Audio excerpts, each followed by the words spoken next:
Good evening. Thank you for joining us. It is September 20th, 2018, and we're at the Southern Human Services Center. Commissioner Dorson is speaking and at another event, and he will be here and join the meeting. But we wanted to get underway so we don't hold anything up. With that, I will ask if anyone has any additions or changes to the agenda. And we don't see any. Okay, we're good. So we have a couple of handouts at our table, at our places rather. 4C, that's an attachment that was supposed to be with that came to us via email, but now we have that hard copy. There's Orange County Local Fest is 7C. We have Town of Hillsborough letter, that's item number 9, and then also 6B, proposed nonprofit capital funding. So you have 4 of those handouts. Katie Murray has another event to go to. It's one of those evenings where there's everything going on at once, as we all know. Some of us just came from something else. So she has asked us to move I guess it's 11, which the Board of Assignments for the Arts Commission, 11B, and we're going to move that to 4A, if that's okay with everybody. Need a motion? I do. So moved. Second. Okay, we have Price and Burrows, and all those in favor? Aye. All right, thank you. So just 2 announcements before we go into our arts moment. I think some of you saw, if you didn't check your emails today, the September 27th joint meeting with the schools has been postponed. We had not gotten a chance to meet with them for collaboration. There was a whole lot going on. I don't know if there was a weather incident then or not. I think there was, right? Oh. So we didn't meet with them, and everyone thought it would be best that we postpone that. So the September 27th meeting will not happen, and that was the board meeting with the schools. Second is, Chair Dorson also sent out an email earlier today. The October 2nd regular meeting, we had agenda review today, and there really wasn't anything on there that was pressing. We can move a couple of things to the 16th. So we're going to take a break and cancel that meeting. And Donna, you're going to notice those? We'll notice that out tomorrow. Okay. For both of those meetings. Mm-hmm. Great. Any comments or questions on that? Okay, good. You all know the public charge. I'm not going to read that to you. And Katie, you're up. We're going to try and get you in and out. Thank you. I appreciate that. Woo, Sure. wow. Today is the 60th anniversary of the Ackland Art Museum, which I'm on an advisory board of. So I appreciate that. I'm going to scoot off to that after this. Will Stewart is here tonight representing Here and After, which is a group of individuals, former youth poets, activists, musicians, and community organizers who have come together to create spaces for community art and expression. They seek to empower the people through the tools of spoken and written word performance and artistic expression. Based in Chapel Hill and serving the Triangle area, Here and After's goal is to provide a platform for both its members and the community it serves. Will is a NC State graduate, and by day he is an electrical engineer, and on the side he is a local musician, writer, and performer. Hi, thank you so much for your time. As Katie said, I'm Will Stewart with the group Here and After, and I'm just going to perform a piece for you. First, they came for the socialists, and I did not speak out because I was not a socialist. Then they came for the trade unionists, and I did not speak out because I was not a trade unionist. Then they came for the Jews, and I did not speak out because I was not a Jew. But then they came for me, and there was no one left to speak out for me. Martin Niemöller. We are armchair activists with internal empathy and external apathy, with fingers strong enough to point but not enough to sign a petition. We'd rather fight against internet censorship than basic civil rights violations because we don't have to get off our computers to do so. We are armchair activists. We'll talk to anyone about the injustices in the world, but when it comes time to fight, insist that the pen is mightier than the sword and write a strongly worded Facebook status instead. We are armchair activists. Soldiers without weapons, without a cause, without a country, fighting for the soldiers overseas or even just the ones back home. Laziness is the one true enemy. Inability to act can kill more people than even an atomic bomb, but we don't have to worry about losing the fight if we're not actually in it. So I guess that means everybody wins, except maybe the Muslim man, beaten and arrested because he looked like a terrorist, or the lesbian couple told that their love isn't as pure as the man's with 7 mistresses, or the innocent black child murdered at the age of 12 for playing with a toy gun. Change will only come if we bring it, but it seems like we always rely on someone else to do it for us. As for us, a sign out in the yard will do. The distance between our hearts is greater than any physical barrier. Instant gratification stands high and mighty like the Berlin Wall, giving us a high soapbox upon which to stand, preaching to the poor to donate to the poorer while we can't even be bothered to spare a single dollar. It only takes one dead president to prevent hundreds of dead children. It only takes one dead precedent to prevent thousands of dead patriots. It only takes one brave resident to prevent millions of injustices in their own backyard. All we have to do is get out of our chairs and behind a podium, but we are armchair activists.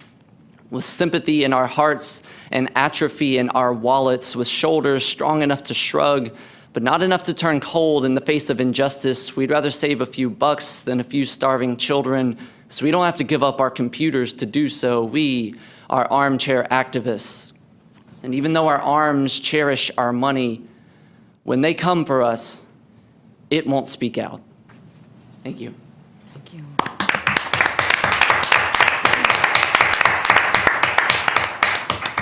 Thank you so much. Okay, do we have anyone signed up for public comment? No. Nothing, okay. This is going to go easy for me tonight, huh? Okay, so let's go announcements, petitions, and comments by the board. And Commissioner Jacobs, let's start with you. I have 2 questions. One, did we reschedule the meeting with Chapel Hill? We have not rescheduled. We are looking at dates still. Donna and I are on that with the town manager, so we will get that information as soon as we come up with the date. Okay. And I also wondered, in the spring, before we took a break, we said that we were going to try the experiment of adding to the financial impact, the social justice impact, environmental impact on agenda items in the fall. And here we are, and it hadn't appeared once on any agenda. So I'm wondering what happened to it, chair and vice chair and manager. I don't believe we've talked about that. I can't remember if we've been mentioning, I mean, I don't, certainly not the past agenda. I reviews. will do some research and find out. My recollection was that it was not determined that we would do it, but I could be wrong. So let me go back and check on that. That's what I thought also. No, Commissioner Markopoulos suggested it, and we agreed to do it. I'm almost positive. Yeah, I'll check and see Thank you. where that got lost. Okay. I remember the discussion, I don't remember the outcome. I apologize. Commissioner Burrows. So I was, there was a pretty impressive article in the, I think it was the Herald Sun today, about the Camelot Village apartments and the destruction there. And at the end of the article, it encouraged people to donate to the Friends of DSS, which is a great thing, and I encourage folks to do that. But it also made me wonder if we could learn more about what is our role as commissioners. Is that a possible, if there's a very large need that's not met by the feds and the state, is there money that we might want to consider contributing from the Social Justice Fund, for example? So I would like staff to look into that. You mean contribute to the people, the tenants, right? Right. So, first of all, it's what is the scale of the problem, what's needed, and is there a role for the county? I think is really what it comes down to. And one thing I can add to that, on September 16th, we will be doing a presentation on the entire October event. 16th. Did I say October 16th, September? yeah. October 16th, we will be reporting on the entire event. And so at that time, we'll also have a better idea of that as well.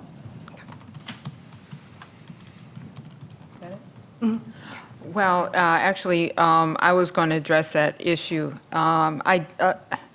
Unfortunately, there are a lot of people, of course, down east that are really devastated. The Hurricane Florence victims, and many organizations and agencies are trying to help. I did contact OCIM, Orange Congregations and Mission, OCIM, and to find out what the situation was in Orange County, because I know we have people in shelters. And I found out that there are also people that were living down east that are now staying with friends and relatives here.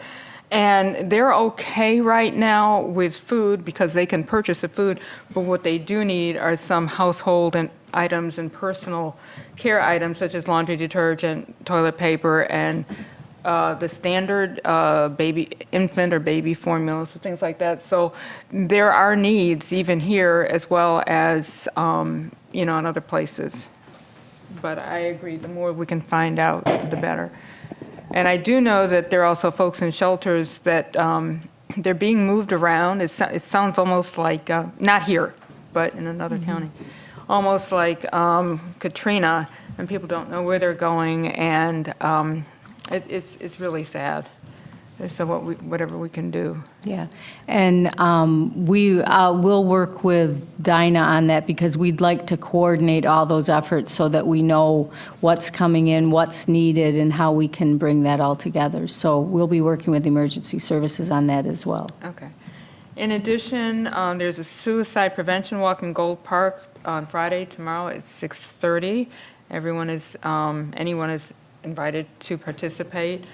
And I have two petitions. One, if we could look into proclaiming October as I'm going to say it wrong, whatever, Awareness Month as requested by a teenage constituent.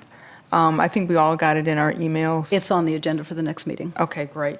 And then also a petition to honor Jackie Shelton Green as the North Carolina Poet Laureate. Unfortunately, her reception and crowning was postponed because of Hurricane Florence, but if we could do that anyway. Thank you. Is the walk on Friday 6:30 a.m. or p.m.? Oh, PM, you know me better than that. Never know. Commissioner Markopoulos. So as we watched the storm this last week from a somewhat comfortable distance, I had thoughts that I know many of you have had. What ability do we have to really impact climate change? And before I talk about that briefly, I want to read what United Nations Secretary General Antonio Guterres said last Monday. He said, if we do not change course by 2020, we risk missing the point where we can avoid runaway climate change. Climate change is the defining issue of our time, and we are at a defining moment. Scientists have been telling us for decades over and over again. Far too many leaders have refused to listen. I think it's a moment in time where we really need to challenge ourselves to push what we do as local elected officials. We do a lot of really admirable and positive things in Orange County in regard to sustainability and climate change mitigation. Every drop in the bucket matters. We have a great sustainability program, and we're going to, hopefully this year, we'll be putting a good-sized solar array on a building. But I think we need to spend a little time thinking about how we can push it a little bit, because it's no longer about just plain cost-benefit the way it used to be. There's more at stake here. And I think that Orange County has the potential to be a leader in this state. We don't know at what point do we get out ahead and show what can be done that other counties will follow. So I think we have leverage, we have power here, and I want us to take advantage of it because it really is a crucial time in history. Madam Thank you. Chair, Vice Chair, whichever you are, Yes, sir. may I follow up by asking a question? When you do the report, Madam Manager, in October, can we find out which places got flooded in Orange County that have been flooded previously in similar storm incidents? Because we decry people at the coast building in floodplains, and we have affordable apartments in floodplains in our municipalities that we allow people to live in, and then they get flooded again, and then we help them out, and then they get flooded again. And we also, as a community, need to address the fact that certain places should not have construction anymore, that people should not, especially the least able financially, should not be forced to live someplace where they're going to be flooded out repeatedly. So it might be nice to have some kind of history of some of these places so that when we do talk to Chapel Hill, or we do talk to even just at our meetings, have some kind of data.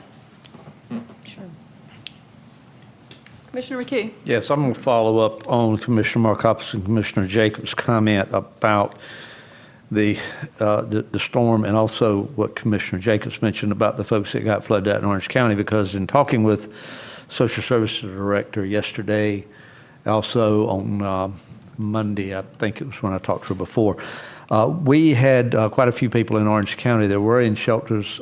They were in at the Friday Center for a while, and then we moved them back to Hillsborough. As of yesterday at lunch, there was only a handful of people that were still at our shelter from Orange County. But to follow up on Commissioner Jacobs' comment about these housing units that continue to get flooded, I picked up some information that I'm not sure if it's correct or not. So, Madam Manager, if it's possible to follow up on this. It's my understanding there was some money in a previous storm, maybe Fran, maybe Matthew, that would have helped buy out some of these particular properties that have flooded repeatedly, but that for whatever reason it wasn't done. I don't know if it was not enough money, if there were other roadblocks. Could we have staff follow that up and see if that's a rumor or see whether there's any truth to that? I know there's no way to give an answer now, but if we could just follow that up at some point in time. And it could be just very well I was, what a shock, gave a third-hand rumor. It's amazing to me, but we dodged a bullet. If everybody remembers, the original track hit Raleigh and slightly to the west, but it was straight through over us. I was up in Rockingham County on Tuesday, assessing damage up there. Their county's like ours. It's scattered, a few dirt roads washed out, a little bit of embankment damage, but essentially no damage at all. I will note that 7:30 Monday morning, when I pulled in on the Homestead Road project, the water was 3 feet below Homestead Road Bridge. And I mean, it didn't do any particular damage, but that's the same rain event that flooded these apartment complexes. But we tried to send a group of folks from Summit down east to check on some building projects down there today, and they came back because they ran out of road. The road wasn't there, it's just you need a boat to go down it. So I think we just need to be thankful that we dodged this one. Can I add one thing? Yes. So in response to what Commissioner Jacobs said about the areas that flooded, they have flooded before, and there's no longer any building there, but I think part of the problem is that the folks have nowhere else to go. And I think that's why we need to get the affordable housing going in other places. But right now, I mean, if we say, well, you can't live there, they've got nowhere else to live. And I think we have to ramp up quickly with more places for people to live. Because, I mean, yeah, you're right, repeatedly the same places flood. Yeah. Commissioner Jacobs? I was just going to point out that we did get some FEMA money through Congressman Price to move houses out of, I think it was Heritage Hills, from the floodplain. In fact, the house at Little River Regional Park was moved all the way from there to be the park office. So it has been done, but it's only been sporadic. So maybe Congressman Price could work with us, because at a certain point, there needs to be a solution, but you can't keep putting people in the same dilemma either. So thank you all for your comments. I just want to follow-up, at agenda review this morning, we talked much about everything that we're talking about here. Money, apartments, what can we do? How do we help folks so they don't move back in? How do we make sure that landlords are telling folks when they move back in that they're in flood zones? Because there were quite a few that didn't know that they were actually in a flood zone. So staff is working on it, and that'll be part of the presentation on the 16th. So all this information, everything that we're talking about, they've already started pounding away at that. So it's a good thing that we're recognizing it, but I also want to tell you that they've recognized that as well and started working on responses to that. And monies, everything that was just said up here. So we should have a pretty thorough report on the 16th. With that said, I just want to thank some of the guys that were in the room. I know that he went down east and went to go help. Rodney back there. He just got back this afternoon, and we'll have the opportunity to thank everybody on the 16th as well. But we pulled it together and did a great job, and we helped other North Carolinians, and that's what's important in these storms. So thank you, sir. I have one petition. At our work session, we talked about creating a committee for them to come back with some voting recommendations. And I would like to petition the board that we actually do have a board member as a liaison on that committee. I think it would be helpful, and so I'd like to petition that. And when that time comes around, I'd like to also nominate Mark Markopoulos to that position. But let's get the petition in first and see if everyone agrees on that.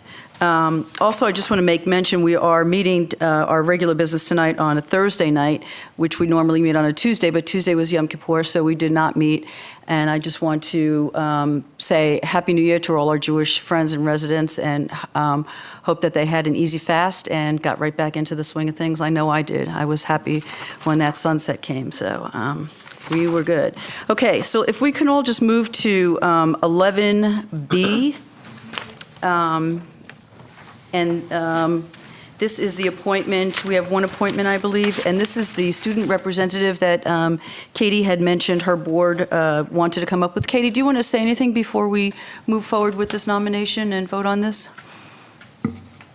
I'll just say real quickly, this is an idea that we've been contemplating for a long time and hadn't really acted on because the right person hadn't presented themselves. And over the last few months, that person has. He is a senior at UNC. He's the president of the Chapel Hill chapter of Musical Empowerment. He's a musician. He is incredible. So he is going to be such an asset to our board in helping bridge that communications gap between the on and off campus arts communities. And part of his responsibility will be soliciting nominees for his replacement when he graduates. And this position is always going to be a senior, correct? Yes, ma'am. Great. Any questions for Katie? Okay, with that, can I open it for nomination for Evan Litnett? So moved. I move we appoint Okay. Evan Litton for 3. Is there a second? Okay, so we have a second. All in favor? Aye. All right, great. Thank you so much, Katie. Thank you. Enjoy your evening. Okay, let's get back to the regular agenda, which is public hearings. And we are going to hear first from Mr. Littman, and this is 5A, NCDOT Public Transportation Division Public Transportation 5307 Program Grant Application for 2018. Good evening, Commissioners. Welcome. Vice Chair. This is to conduct 2 public hearings, actually. The first one is pursuant to a grant application request to the North Carolina Department of Transportation for 5307 Urbanized Area Grant Funds. These funds have accumulated over the past fiscal years, and this is the first opportunity that we've had that I'm aware of to apply for these funds. Pursuant to the grant application, we have to have a public hearing. The amounts in the small urbanized area that's referred to the Burlington-Graham Metropolitan Planning Organization. The amount is a total of $650,000. $337,378. That's $337,189 federal, $337,189 local. It's a 50-50 match for operating funds. On the large urban, which is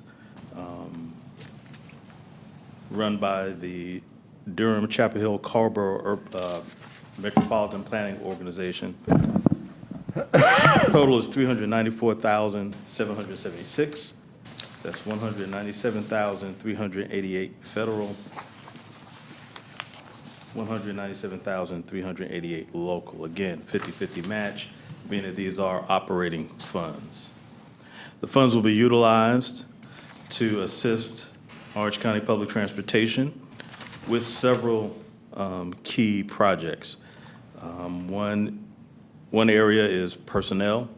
They'll provide funding for 2 additional FTE bus operators, 1 maintenance technician that's doing a fantastic job for us so far, and occupational therapists who will be providing functional assessments for our Americans with Disabilities Act passengers who need functional assessments before being certified for our service, as well as potential operations manager's position. Capital, we can use these funds for limited capital purchases. That will be safety and security amenities such as cameras for our buses, cameras for our facilities, and other safety items.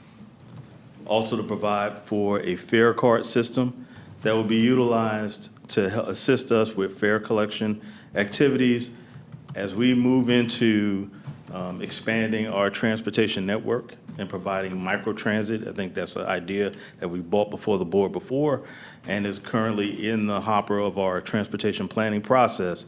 We will need a fare card system, reading system. Also provide some more semi-seats. These are the semi-seats that we have deployed throughout the county thus far and will help pay for the cost of labor and installation. Also, we have maintenance and operations training, and these funds can also be utilized to support the microtransit routes that we have mentioned earlier, as well as a potential for an additional circulator route that we would have, instead of just one circulator route that takes a very long time going around Hillsborough, we would break that up into 2 circulators that would intersect somewhere in the middle of town, and that would provide a quicker route for our constituents. And we ask that you guys approve this. Great. Thank you, sir. Any questions for Theo? Commissioner Price? Yes, in point in the recommendation, number 3, it says that, talking about the local match, it says a local match of $534,000 to be provided when necessary. So does that mean the grants are going to be drawn down in increments, or? Yes, it would be by reimbursement, yes. Oh, okay. And just one other thing. Will some of this money be used to improve some of the bus stops, including bus shelters and places for people to sit and safe places to stand? Well, being as operating funds, it can only be used for operations. operating. And we have capital funds available under the tax district that we're going to be utilizing for those capital expenditures to Thank improve our bus stop improvements. Okay. Commissioner? Okay. Thanks, Barry. So was that a menu of things that we might do, or was Yes. that, so you're just going to choose from among those? Yes, sir. We had to stipulate what are the things that we want to identify to utilize these funds for. We submitted that to DOT, but we're not beholden to any one project in of itself. If we want to add to it, we can. So how many of those do you think this would afford us? I'm going to try and go for all of them. Okay. So they're going to award based on each project? No, it's a combination of, a compilation of all those funds. So we could do it with this money? Yes, sir. Okay, thanks. Commissioner Jacobs? These items reminded me about having listing environmental impacts on the agenda, because public transportation is a perfect example in regard to Commissioner Markopoulos's point about climate change, where you can reduce the carbon footprint of the residents of Orange County. And in response to that, Commissioner Jacobs, the county attorney was very gracious and looked up the minutes from the meeting and showed me the minutes of the meeting. What the direction was that the manager would bring back options for how we would include environmental impact on the abstract. So it was that we would bring back options. So we will do that within the next couple meetings, if we can't get it done for the next meeting. Thank you. You're welcome. Any other questions? Commissioner Markopoulos? One more thought. So this is somewhat made possible by the Article 43 transit tax proceeds, right? Well, no, this is an apportionment that Orange County gets every year from the federal government. But the matching funds would come from the Article Correct. 43? Correct. Right, so that would be an instance of Article 43 Right. serving our local transit system. Just point that out. A lot of people in the public think that all our money is getting sucked away to light rail, and actually there's a lot of effects from that transit tax that Yes, sir. help us with our local system. Yes. And I have a question about the fee cards that, or the Fare cards. that we're going to track. And I believe Commissioner Jacobs brought this up once before, because we were trying to get, when we were both on the MPO, we were trying to get some more funding or be into a broader category to get funding, and we couldn't do it because we weren't keeping track of the fares. So will this allow us to move into that additional funding then? Absolutely. This, as we're moving forward, bringing our Orange County public transportation into the 21st century, using the readily available technology, this is going to help us keep track of fares and passengers far easier than we do now. So that's an important point, whoever is going to be representing us on the MPO, to make sure that that is, I think Commissioner Price and Markopoulos are on the MPO now. Renee's the Yeah, main rep. that would be important to follow up, maybe not this year, but next year after we do get some data. I don't know how long you have to have that data for, but that'd be a good follow-up. Okay, do we have anyone from the public who would like to speak? It does No not one look has like signed it. up. Okay, thank you. So, I'm sorry, You have to, don't think you actually opened the public hearing. Oh, I apologize. To announce. so you want to open it and close it? Is that what you want us to do? It needs to be opened and closed, yes. Okay, so can I have a motion to open the public hearing? So moved. Okay. Rice and Burrows, can I have a motion to close the public hearing? So moved. Second. Rice and Burrows, thank you. Okay, so now we have, there are three steps here. We're going to approve the small loan and large urban loan, 5307 grant application for FY 2019, the total amount of $1,069,157 with local match of $534,577 to be provided when necessary. And we could vote on all these together, John? Yes. Okay, so then continue to approve and authorize the chair to sign the 5307 small and large urban program resolution and the local share certification for funding and forms, and authorize the chair and the county attorney to review and sign the annual certifications and assurances for documents. Do I have a motion? So moved. Second. Burrows and Rice, all those in favor? Aye. All right. Against? Do I have to bang this? You Sure. don't have to. Okay. Mark told me I had to do that. Well, that sounds good. Thank you so much. And just, Theo, if you could just expand a little bit. This money was always there for us to use. Yes, ma'am. We just haven't had the opportunity, haven't had the right timing or the right person in place to help us use it. Is that correct? Yes, ma'am. Okay. Thank you. So let's go to B. Do I need to reopen up that for B? Open up the public hearing? I do. Okay. So motion? Motion to open public hearing. Second. All right. Rice and Burrows, all those in favor? Aye. Aye. Okay. Theo, please. Again, good evening, Commissioners. This is a public hearing for 5311, North Carolina Community Transportation Program Administrative and Capital Grant Applications for fiscal year, and this is a typo, it should say folks. fiscal year 2020. This is a little bit different than the 5307 funds. These are rural operating funds that are utilized to support transportation and transit items in the rural areas. And as was explained to me, North Carolina DOT, they always move a year ahead. So the wording in here is kind of wonky, but we have to apply for it now and is utilized in 2020, fiscal year 2020. So they asked for us to get that advance authorization. We ask that you approve the Community Transportation Program grant application in the amount of $244,609 with a local match of $33,272. We also ask the chair to sign the Community Transportation Program resolution authorizing that we, Orange County Public Transportation, enters into an agreement with North Carolina Department of Transportation and the local share certification for funding. These funds are utilized to pay for the wages and benefits for the following positions: the transit director at 60%, the transit administrator at 60%, our new business officer at 60%, and the transit dispatch scheduler at 40%.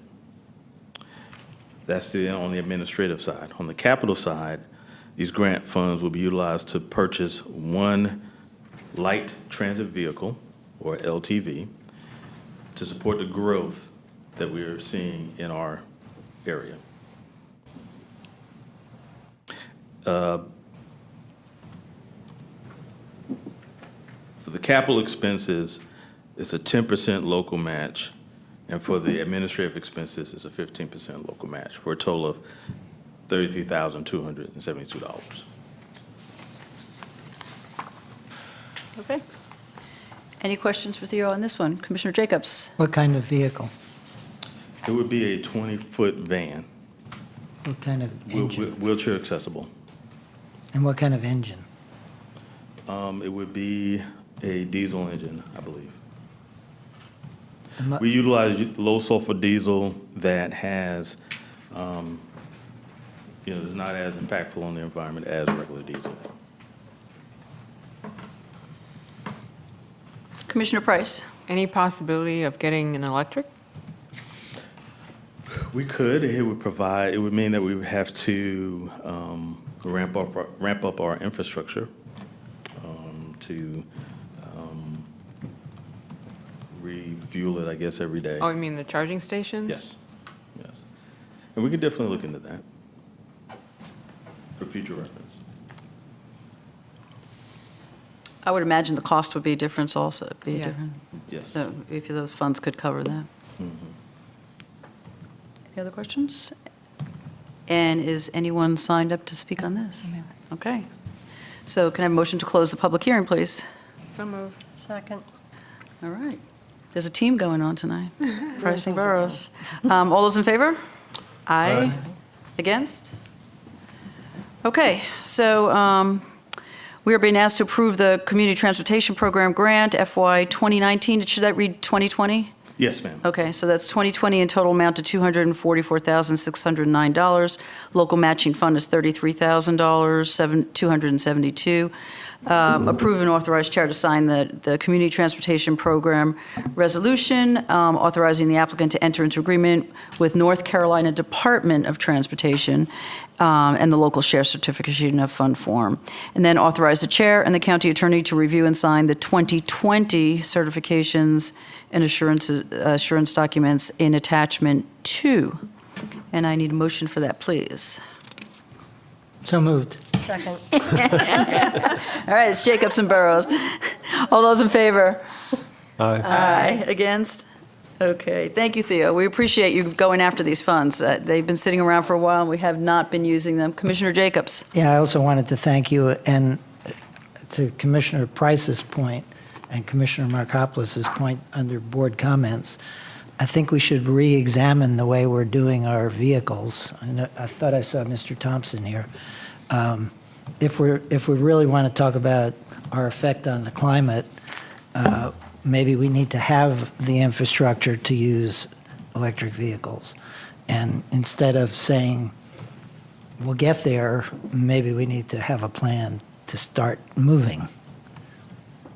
And I don't think that's just up to your department. I think it's up to the county government. Yeah, and there are other federal grants, if I may respond. There are other federal grants, low emission, no emission grants that we could go after in the future. That'd be great. Thank you. Commissioner Price? Are there any programs for local entities to take advantage of the Volkswagen settlement? Because I know that they're focusing a lot of that money on electric vehicles Yes, and North- autonomous. I received an email from the Director of North Carolina Department of Transportation, Debbie Collins, the Public Transit Division. She had sent us some correspondence relative to that Okay. settlement. I can forward that to you. Well, I think it would be, noting that there is a difference in cost, of course, but if there's money sitting, in the state government that we might be able to use so that we could put the electric vehicles on the road, because all I'm hearing is that is quickly becoming the trend. Thank you, Theo. We Thanks. appreciate it. Okay, we're going to move to 6A, and this is Orange County's recommendations regarding goals for inclusion in the North Carolina Association of County Commissioners, or the NCACC, 2019 through 2020 legislative goal packet. And we do have a presentation. Mr. Wilder, welcome. Good evening, board members. I'm Greg Wilder with County Manager's Office, and the item you have before you tonight is, as the Vice Chair noted, you're considering a resolution recommending proposed goals for consideration by the North Carolina Association of County Commissioners as they put together a goals package for the 2019-2020 biennium. I will remind you that you have a yellow handout at your places, which are two exhibits, which are attachments to the resolution in your package. They were inadvertently not included in your package that was published. Those are previous resolutions adopted by the board, and they're simply referenced in the resolution. Every 2 years, the North Carolina Association of County Commissioners begins a process to develop their goals for the next 2 years, to give guidance to their staff as well as to develop an overall plan that has a general consensus, for lack of a better word, for pursuing NCAC staff pursuing goals in the General Assembly. The process for this next 2 years started in July. In regard to that, the Legislative Issues Work Group, consisting of Commissioners Dorson and Rich, as well as John Roberts, the County Attorney, and the County Manager's Office, met. We solicited some feedback from you as board members, and based on that feedback, the LIWG, Legislative Issues Work Group, put together the draft resolution that's in your package. It's included in Attachment 1. This Attachment 1 very much follows, is substantially duplicative of the document you as a board adopted on June 5th, 2018, which was the board's legislative package for the most recent General Assembly session. The package that you have before you, the resolution, does have a few rewordings to make them more, in some cases, have a more statewide focus. There also are some additions from the June 5th package, and those additions are items 43 through 46. And those are based on feedback from you as board members requesting their consideration by the LIWG. The recommendation from the manager is that you discuss the potential goals as outlined in the LIWG's resolution, that you consider amending, changing those as you so choose. Ultimately, approve a resolution and authorize the chair to sign the resolution, and then finally direct the clerk to submit that resolution to the NCACC office by tomorrow, which is the deadline. I expect NCAC is probably going to massage that deadline some based on recent events, but it is the established deadline is tomorrow. Defer to Commissioner Rich if she has any comments to add, and Commissioner Dorson if he was here. Also for John Roberts and the manager for additional comments, and I'm obviously available to answer questions. So the only thing I'd like to add, they're not in any specific order. So number one isn't the number one goal that we would like, just to make it clear. We were told that we can send in as many of these goals that we would like, and they would all be heard. So that's why it seems like a lot, but that's why we have 46, because we've heard back from y'all, and you wanted to add a few more things in there. So with that, we can start discussing them if there need to be any changes or tweaks or some wording that folks don't like. Let's open the floor. Commissioner Burrows, yeah. Yeah, so I hear what you're saying about that they're equally weighted, all 46, but I do also think, I don't know, for at least other folks who are reading this outside of. Commissioner Burrows? Yeah. They can't hear you. That's right. So, as I was saying. Sorry. They're equally, no, don't be sorry. You'd think I'd know by now. They're equally weighted. That is true. However, I think for anybody who is looking at this, there is value to having something just pops first. And so I would still ask, as I believe I did mention in email, that we put the nonpartisan redistricting process for elections as number one. And what number is that currently? It's currently number 45. Okay. I just think this is the opportunity, this next cycle, and it's an outrage that we're still dealing 8 years later with maps that are not fair. And so, there's always a chance that a different party will be in charge. But I also know the phrase about power corrupts, and power corrupts absolutely. And so I want to message to both parties that the time is now for this. Okay, discussion about that? Commissioner Markopoulos? Read my mind. That's the one that jumped out at me, that needs to be up front and center, solve the system. Okay. Any other changes or concerns? Commissioner Price? Yeah, number 46 on the bail reform is very similar to 42. And I thought that Commissioner Dorson had suggested that we combine those. I know I brought 3 days count resolution to the board, and I know he had asked me at one point, I think in the discussion about combining them. They're almost the same. We may want to combine them. The only difference I would say is that with 46, it seems to indicate just kind of reducing the pressure of cash bail, but I would actually want to eliminate the cash bail system totally, as they did in California and every other country other than the Philippines and the United States. Okay, Greg, do you want to talk a little bit about that? Because we did combine and move things together. This was one of those that we did not. Correct. There was some discussion, but there was no decision by the LIWG to combine them. So I left them as they were stated. I think there's probably some could make the statement that there might be some aspects of one that might be acceptable to statewide that some of the other one may not. I don't know. It's obviously something we can rework. Or if there's a paragraph, a section that you'd like to move from 46 up to 42, we could do that also. Well, they just seem very similar. I mean, I think the goal is pretty much the same. My only concern about 46 is that the difference between the two is that with 42, it is going towards it says replace money bail.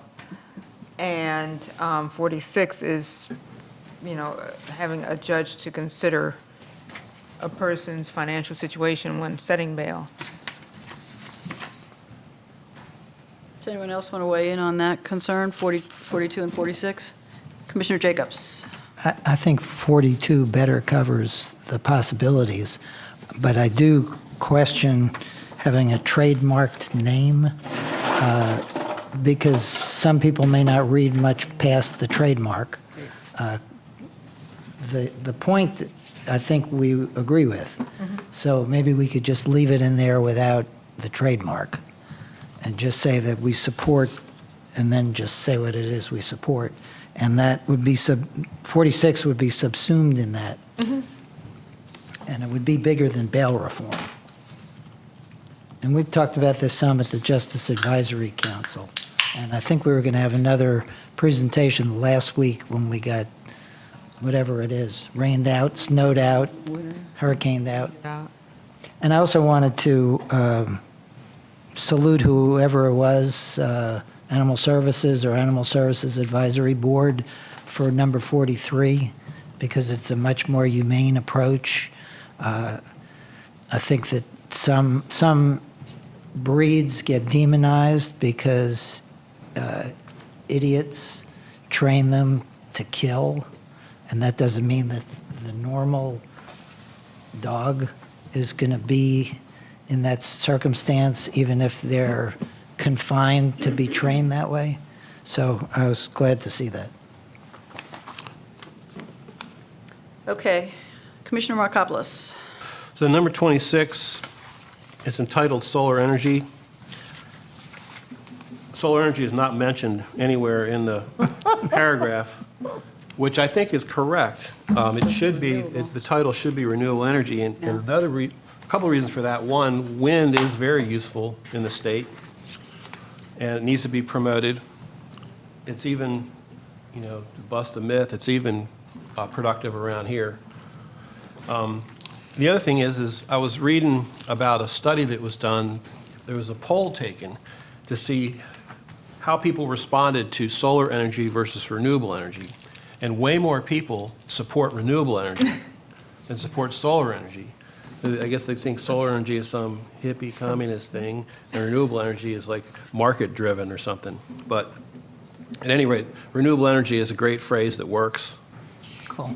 Sounds good. Okay. Other comments? We're good? Okay. So let's just all take a look at number 45, moving number 45 to number 1. And number 1 goes into the 45 position then, Commissioner Burrows, is that okay? I didn't really have an opinion as to where the 45 1 should go, but that probably would be easier for staff to, rather than have to renumber everything. Okay. So are you prioritizing now? No, we're not Oh. prioritizing. We're It'll just doing what renumber Commissioner automatic. Burrows asked to move to number 1. And then on number 26, I'm sorry? No, these aren't prioritized, it just Right. makes it pop because it's first. Right. That's all. It's Salesmanship.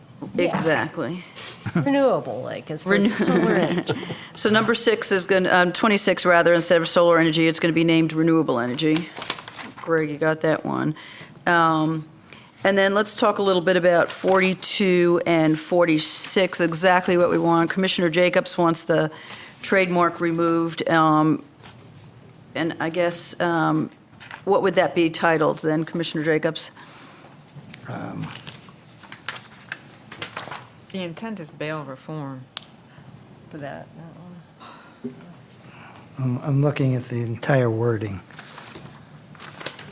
Yeah, I'd settle for bail reform. So 42 becomes bail reform, and we're going to move information from 46 into 42, or are we just going to hold steady with 42? I think 42 covers 46. 42 covers 46. Okay, just want to make sure. So 42 is now named bail reform, and 46 is getting deleted. Does that sound good? Sounds good. Everybody's okay with that? Yeah, I mean, Commissioner Price? if you wanted to combine, add some of the language from 46, in other words, just combine them and you can take out the name of the 3 days count, that's fine.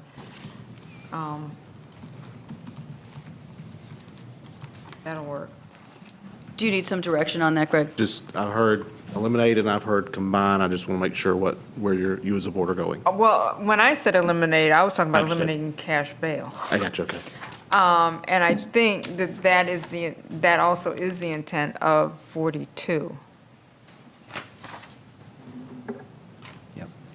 And Okay. that was my concern about the way that 46 was worded. I was just saying that if you wanted to add, some of the, kind of like the fluff, currently indigent or poor Okay. people charged with crimes, blah, blah, blah. If you wanted to add that Can do that. to 42, that would be fine. Okay, so that last sentence in 46 comes and moves to 42. Everyone's okay with that one? Mm-hmm. Greg, we're good? Yeah, I do have one follow-up question. Assuming you are deleting the reference to 3 days count, You would therefore be deleting, I assume, the exhibit that would go with it that is on the yellow. That's what Commissioner Jacobs wants, but I do know that that is a national, that's a national, what did you say, trademark. It's something that is in the pretrial justice movement. But either way, I mean, if you wanting to delete it, to make it sound better, that's fine. I think if it rises to the level at NCACC, for them to consider, they'll know about it. And it'll probably come up anyway in discussion. And we've passed this resolution, this was your resolution, and we've passed this as a board, so it Right. has its strength in that. So I think we're okay. Okay, so everybody in favor of those changes and moving this packet forward, say aye. Aye. And Oh, may- I should have gotten a motion on that, I'm sorry. Price and Burrows. Yes, says- that's- Exactly, that's what happened. Everybody in favor, say aye. Okay, discussion, Barry. I was just going to say that, Greg, you could just incorporate the title and say, also known as 3 days count. And that way you don't lose it, and you could have the resolution. Okay, is everyone all Excellent. right with that? Mm-hmm. We don't need to vote on that again, right? You're okay with that? Great.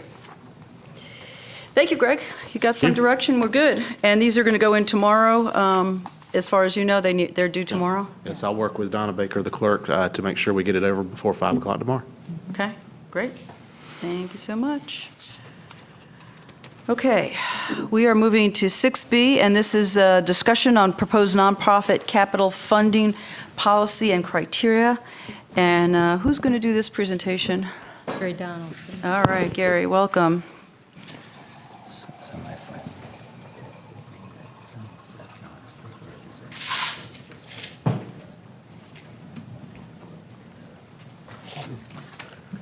And we have a PowerPoint presentation at our places for this one. And the whole audience laughed. It is South Carolina.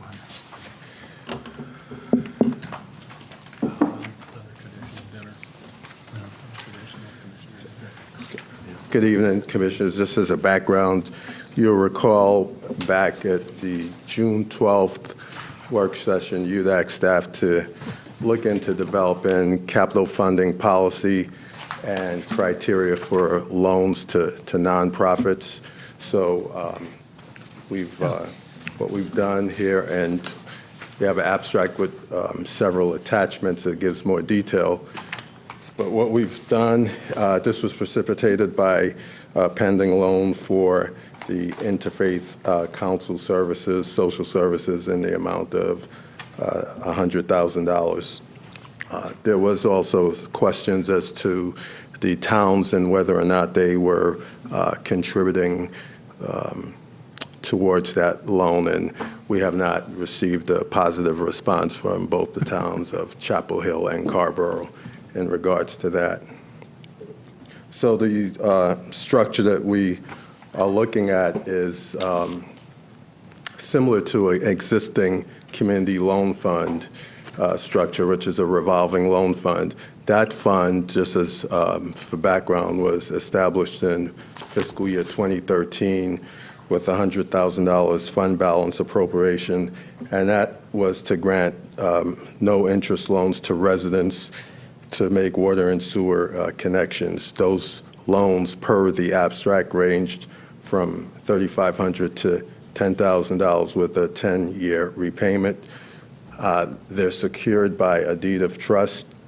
Currently, there are 5 outstanding loans. As a part of fiscal year 2018, a budget amendment did pass to add an additional $200,000 to the community loan fund to support additional sewer connections to those applicants. So the criteria specifically that we've developed is that a loan request, we would put a cap of $100,000. The entire revolving loan program would be capped at $500,000, and we wouldn't have any minimum with respect to a loan request either. Those loans would come back before the board, obviously including the recourse default and nonprofit dissolution provisions clawback for the county, so have sufficient protection for the county. They would also be secured by a deed of trust, similar to the existing community loan fund structure. The maturities would range from 5 to 10 years, given the amount of the loan, and would be a monthly repayment schedule.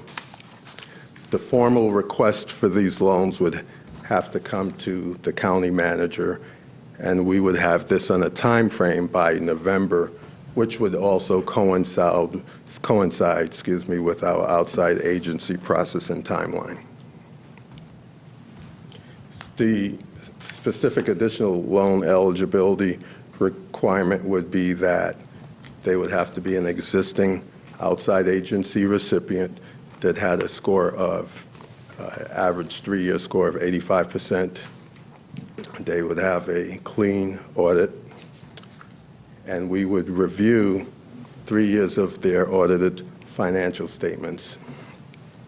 In the case of Interfaith Council, they meet these requirements the last 3 years. They have an average outside agency score of 86.6%. The Finance Department would do a financial capacity review to determine the eligibility. We would use 4 key performance indicators, the first being a quick ratio, which is a liquidity ratio, and we would set a target of 2 times coverage. That is looking at the cash investments and accounts receivable in the numerator over their current liabilities, which would be their accounts payable, accrued salaries. The second would be a debt ratio, and that would be the total debt over their unrestricted net assets, all easily gleaned in the financial statements of any prospective loan request. Then we would, the third would be an expense efficiency ratio, which is looking at program expenses over total expenses. And we would set this at 80% to ensure that the nonprofit is focused on the mission and objective of their service delivery. The fourth is a operating reserves ratio, and this is looking at their reserves over total expenses, and the target there would be 16 to 25%. On this one, you may say, is that stringent? But the National Nonprofit Alliance Council actually recommends 25% and higher. And the reason for that is because the revenue stream is narrower, they think that nonprofits should carry a higher reserve level.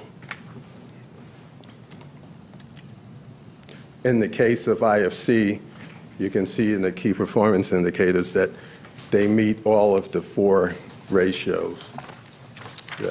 In terms of the quick ratio, 7.9%, the debt ratio at 7%, where the target is not more than 15%. Their expense efficiency ratio is 81%, and their reserves ratio is 30%. So based on that, we would recommend that IFC certainly has a strong financial capacity to repay the loan. We would align, again, as I indicated earlier, the timeline similar to the outside agency as you see here. That concludes the presentation. Thank you, Gary. So let's start with questions. Questions for Gary. Commissioner Markov? So notice in this line here where it says, if the revolving loan balance remains stagnant with no borrowers over a 3-year period, then the staff would recommend to the board that the loan balance be repurposed for other county capital project use through a budget amendment. How would that work? So so as we go through 3 years of budget cycle and it's sitting at 500,000, we would come back to you in the ensuing year's budget and recommend that that be repurposed. And if you desire that it still remained in the loan fund, then we'd keep it. But it's just to have some that it doesn't sit out there and we forget. Just not, so we don't have $500,000 sitting around doing nothing? That's correct. But we could do, like, let's keep 200, or let's keep it all. We could have that range of decisions Absolutely. to make. Other Thanks. questions? Commissioner Price and Commissioner Jacobs? So in this scenario, then, just as a hypothetical, 5 nonprofits could actually use all the funds Yeah, they could. and leaving none for residents. So there is, again, in the community loan fund, there's already an existing loan structure for residents that's separate. So the 500,000 would be over and above. Oh, okay, great. Yeah, I'm sorry. 4,000. Okay, so I think that answers my next question, but just to be sure. So Orange County, we have some water and sewer projects that are nearing completion. I think we're still finishing up, for example, on Buckhorn. So, and I don't know, there may be some others forthcoming as we continue to expand. Do you anticipate the residents needing loans for hookups? Or Yeah. would there be CDBG funds available for them? That's why we did the budget amendment in June, to move 200,000 over into this community loan fund in anticipation that there would be additional resident requests for connections. Okay, and I just have a comment that even, as you said, we haven't heard from the towns, but even if the towns decline to contribute, I think that this is just my personal opinion, the residents or the clientele, we serve them. They're Orange County residents, and I feel a sense of responsibility to go ahead and serve them. Just on that comment. Commissioner Jacobs? First, I wanted to thank staff for coming back to us with this. It's fairly straightforward and uncomplicated, and it looks like it's doable. I did have a question, and maybe I just don't understand. Who is going to generate the audit opinion? Is this the nonprofit? No, this is an independent audit, and in the case of IFC, their auditor provides that opinion, which is a clean opinion that they received. Okay, but if it's a small nonprofit, they won't be able to, I don't know what an audit costs, but I've heard that they're expensive. So are we going to be mitigating against smaller nonprofits being able to afford to even apply? That was my question. Well, we certainly would look at, if they did, we would look at the rest of their financial statements, but it is, for a nonprofit, would be a best practice for them to have an audit, an independent audit. Well, maybe when we do the applications this year for outside agency funding, we could inquire how many of those entities actually do an audit. Indeed, I looked at that, and I think all of them did have an audit. Is that right? Maybe it's not that expensive. Thank you. Other questions? I have a question. Oh, I'm sorry. Go ahead. No, please. I may have overlooked something. If I did, I apologize, Stan. When you say that the amount in the loan fund right now is 82,837, there was 200,000 added to that. So is the balance in that now currently 282? It's now 282,000. And is that the amount that's reserved for the community loan? That's the amount reserved for the community loans. The 500,000 would be in addition to that for nonprofit loans. Okay. Good. So I have two questions. The first one was, I remember when we started discussing this, Commissioner Jacobs and Commissioner McKee were concerned about how we're going to let other folks besides the IFC know that this is available. So I wonder if we've thought about that. We certainly can engage our PIO and use other efforts to make it be known that this program is available. Okay. Manager Hamilton? And when we go through the budget process and I meet with all of the outside agencies at that time, I would also be letting them know that this is available if they're interested. One thing I would say of the outside agencies that I've talked to, for example, IFC, Rape Crisis Center, there hasn't been an interest in a loan, but having it available certainly would be nice to have. But there hasn't been that interest to actually take a loan. They would rather have a contribution or donation. Commissioner McKee? So somebody tell me how we keep it from being a contribution. And I was going to ask that too.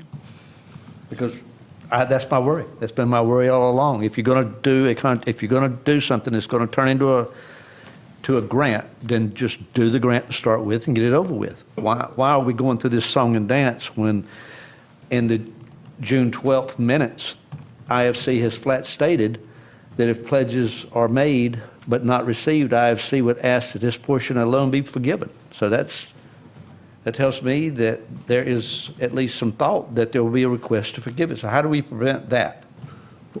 Well, I mean, so it is what you would adopt would be also include a loan agreement with the security of a deed of trust that would indicate this is monthly repayment schedule as well. So it would be clear that it's a loan and not a grant.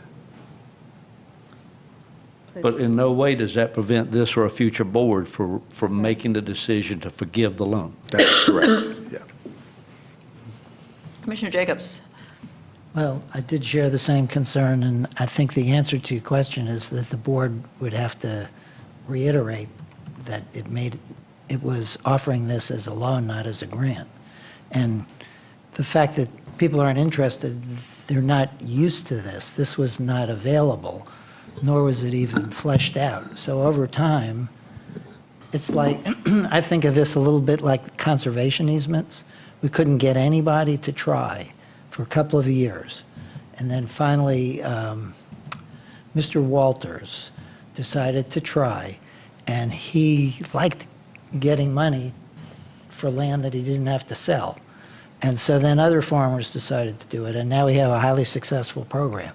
So it's possible that people will see the benefit of the loan if it's available, and they start to talk to our staff or think about the alternatives. And then the board will just have to be strong or decide it has so much money that it can just forgive the loan.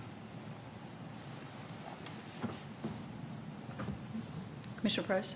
So if they were to take out a loan and default on it in some way, number 4 says the loans are secured by deed of trust. Would we then have ownership of the property? There are, Interest in the in the property? case of IFC, so it would depend on our lien position. They do have additional loans outstanding also, so we would just follow our legal process to determine what our recourse is. Okay. Did you want to Commissioner McKee? Commissioner Jacobs, I respect your comment on the conservation easements, and I understand the benefits of them, but the benefits are nebulous. That's a giveaway program. That's giving money for a benefit that is not structural. I can't think of the word I'm looking for, but it is a benefit to the county, it's a benefit to the citizens, but it is a giveaway program. And I see this as the same thing. I'm curious, how many, and I ought to know this, and I didn't even think to look today, how many outside agencies are we funding right now? I think it's 86. Yeah. How many? It's about 86. 86? Way off, excuse me, 55. 55, okay, so 55 times 100,000, so. And I don't know how you, of course, I don't think all of these may meet the criteria, I'm not saying that. But if you have 20% of them that's meeting the criteria, then you're way above the money we're putting in. And how do we determine that 20% that meet the criteria, how do we determine which ones we fund and which we don't? Do we fund the larger ones, and as has been mentioned, the smaller ones are sort of left out? I'm not asking for an answer, I'm making a comment. Commissioner Markopoulos. My understanding was it was a similar process to the grants, where you go through a process and you make your case and you get it or you don't, right? It's not as if just because you ask for it, you are awarded it, right? So it's a very similar process. I understand that, but I have seen churches and other organizations with large endowments that affected their ability or desire to actually be as aggressive as they had been in the previous time frame before they received these endowments. I guess it's obvious. I'm opposed to this. I don't have any problem funding for operating. I don't have any problem. If we want to talk about giving a small grant, I quite possibly would support that. I just think this is a workaround we don't need. Commissioner Jacobs? Yeah, I don't want to debate the point, but it never occurred to me, and never would, that conservation easements are a giveaway program. If you help farmers capitalize their operation and they continue to farm, that's an economic development incentive. If you're protecting water supplies, it's to the benefit of everybody in Orange County, and it's not a giveaway. And if we protect natural resources or cultural resources with conservation easements, that's not a giveaway either. That's part of our heritage and our way of life. So, yeah, it has a cost, but we're not taking something from people. We're making a fair bargain with them. And that's how I see conservation easements. Bless you. Just a point. And I didn't ever say there was no benefit. So we're being asked to give some direction to staff on this. We're not being asked to vote on anything this evening. So we're asking for direction, and has this conversation gotten you to the next level that you need to, or are we actually going to think about taking a vote on whether we want to move forward or not?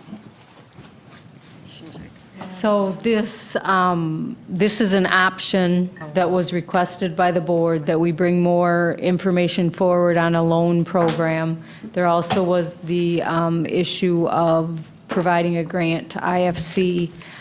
We can bring, if the board chooses, we can bring forward an abstract at the next meeting with recommending a loan program.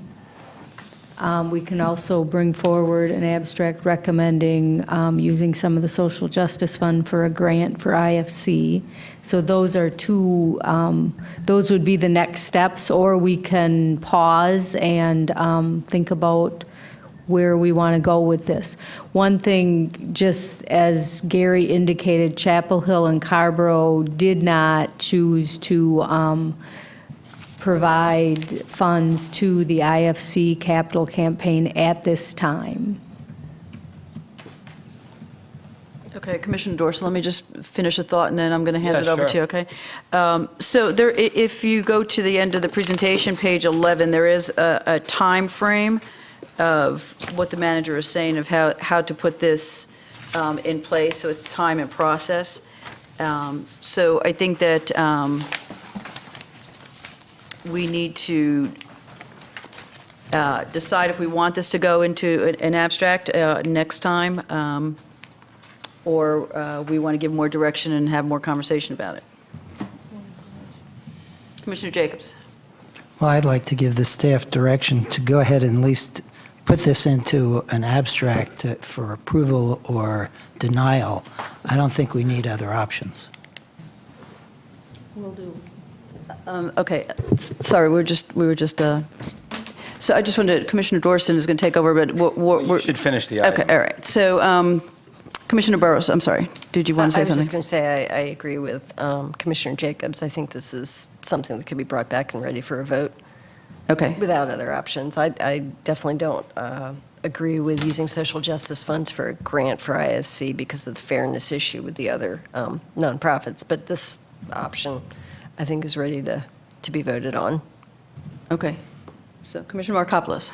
I agree with that. I think that we can speculate about ways that somebody might abuse it, but we don't, I think it's a pretty well thought out program it's not likely to happen, and we take that minor chance and deal with it. We experiment and see. I think what it will end up being is like the last bit of financing. They'll try to get as much in donation as possible, and then say, well, we've got to go on with this. Can we swing a loan? And then that puts them over the finish line.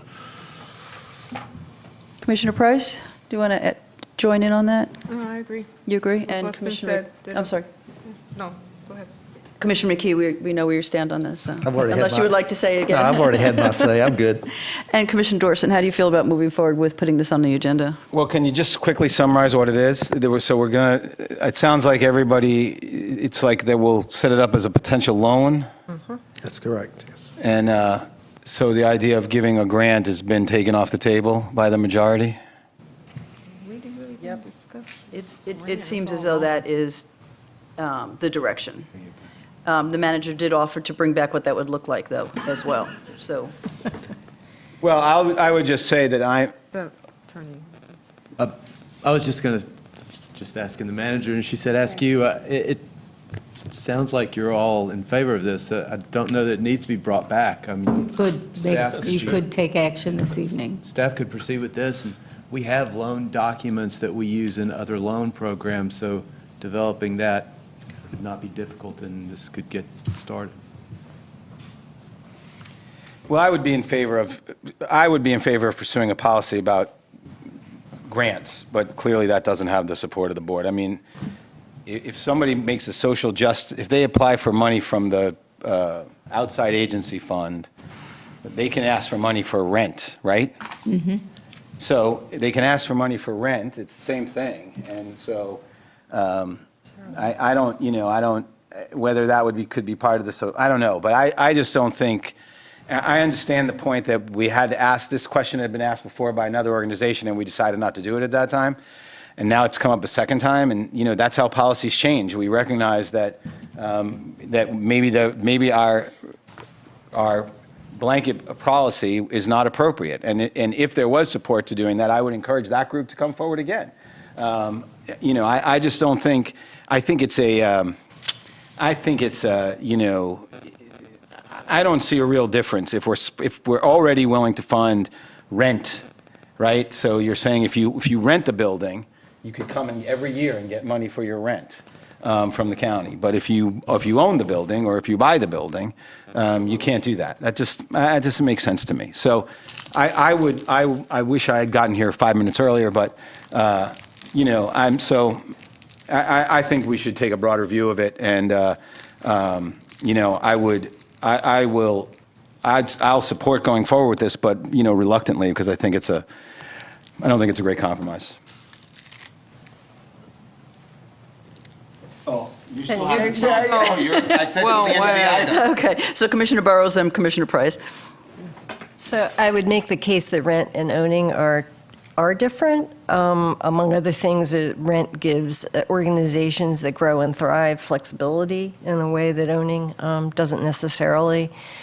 And I just, in my experience with lots of different kinds of nonprofits, all different sizes, I really don't think that necessarily owning is necessarily an advantage. So I would say I'm really comfortable actually with allowing money to be used for rent in our normal program, and in this case, having a different standard for the organizations that want to do a capital campaign. Commissioner Price? Yeah, well, I'll have to say that I was unaware that we were going to be looking at the possibility of the grant because the recommendation is talking about a loan to nonprofits. So I think you bring now another, variable into this. Because I've been looking at it all along as though it was the decision that whether to do a loan or not to do a loan, or, set up a policy. A grant, now I have to reconsider. I don't know if the rest want to do that, but I can see your point. Commissioner Jacobs? I'd like to make a motion that we approve this proposal, and let's put it up to a vote and see what the board wants to do. I'll second. Okay, Jacobs and Markopoulos, the second. All in favor of the proposal, say aye. Aye. Again? No. Okay, Who were the two nays? Okay. Markopoulos and, I'm sorry, Dorson and McKee. Gus, I guess. So this is going to pass as, we don't have to bring this back then, it passes as a loan program, and John, you're okay with what we did? Yes. Thank you all. How'd you do? It was not too bad. Yeah? Yeah, you started Yeah. up a little when you walked in, but it's okay. You booked through the agenda. Good job. I was hoping you'd be further along, actually. Yeah. No, just kidding. All right, so the next item is item 7, reports, and we have a report from the Orange County Partnership to End Homelessness with a 2018 data update. Board will receive an update about homelessness in Orange County submitted to the U.S. Department of Housing and Urban Development early this year. Corey Root is here to make the presentation. Good evening. Thanks for receiving this report and making the time to look at our data, our most recent data that we submitted to HUD a few months back in May. So we'll go through 2 sets of data. The first is the point-in-time count, and the second are outcome measures called system performance measures.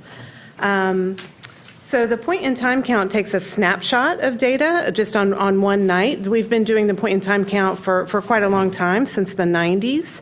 I will put in a little plug that we recruit volunteers every year to go out and help us do the count. So it's a great way to get involved, and it's kind of got a very finite defined amount of time that you're doing that. It's usually one night or one day during the service count. I don't know any community that would say that their point-in-time count, that they feel, they would stand behind that, and say there's absolutely no way there's anyone else who's experiencing homelessness. But I would say in Orange County, we have an awfully good count. We've got folks that have been doing this for years and years, and we have wonderful cooperation from our law enforcement partners, all of them, sheriff, all the police departments, UNC, campus police as well as emergency services, as well as the fire departments. So we have a lot of folks that are really involved, and they've been doing it a long time, and that's great. And I will say HUD really uses this point-in-time count number a lot, and they use it to determine funding. So it behooves us to get this number as accurate as possible. So we've done a number of things the past 2 years. 2 years ago, we really extended the amount of time that we're counting. So we're still counting on who's experiencing homelessness on one night, but we extended the amount of time that we're asking, where did you sleep on that one night? And then we've also improved training and really increased the network of folks that we're asking to help us with that part of the count, so that it's anyone who comes into contact with anyone who's experiencing homelessness. So this includes, we had cooperation from the libraries and all the youth service agencies, everyone. So we feel very confident about the number that we have, and that we're getting more and more accurate numbers.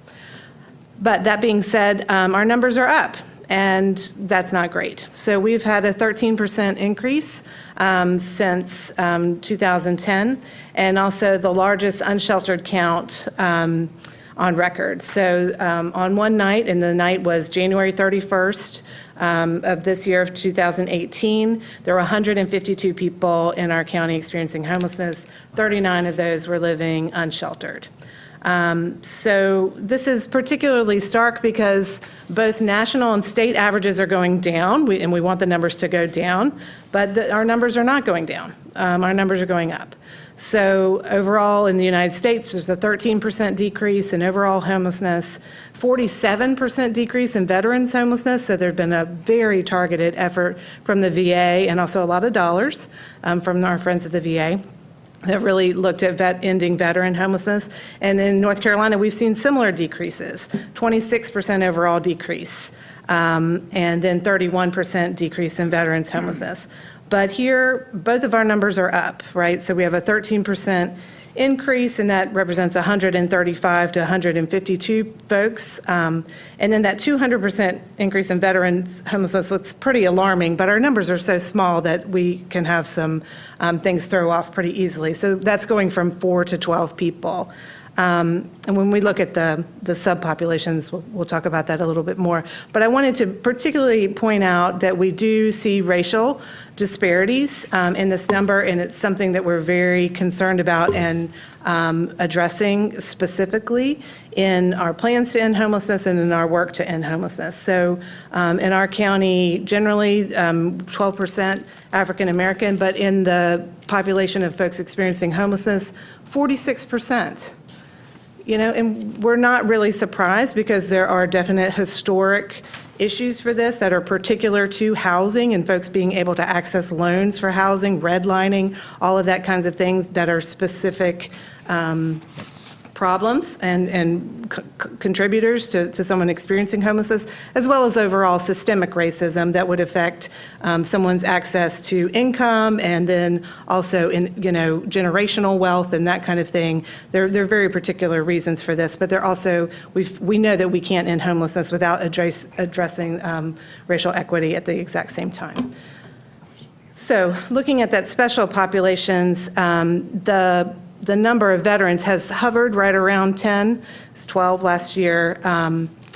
And the number of families has also remained relatively constant. I should say that 2016 we sort of view as an outlier number at this point. We had a very low count, so you'll see dips in all the special populations here and in our overall number. But I think at this point, you know, doesn't seem like an accurate number from 2016. But the best piece of news I can tell you is that we have seen a 50% decrease in chronic homelessness. So these are folks who have a disability who've been experiencing homelessness over a very long period of time.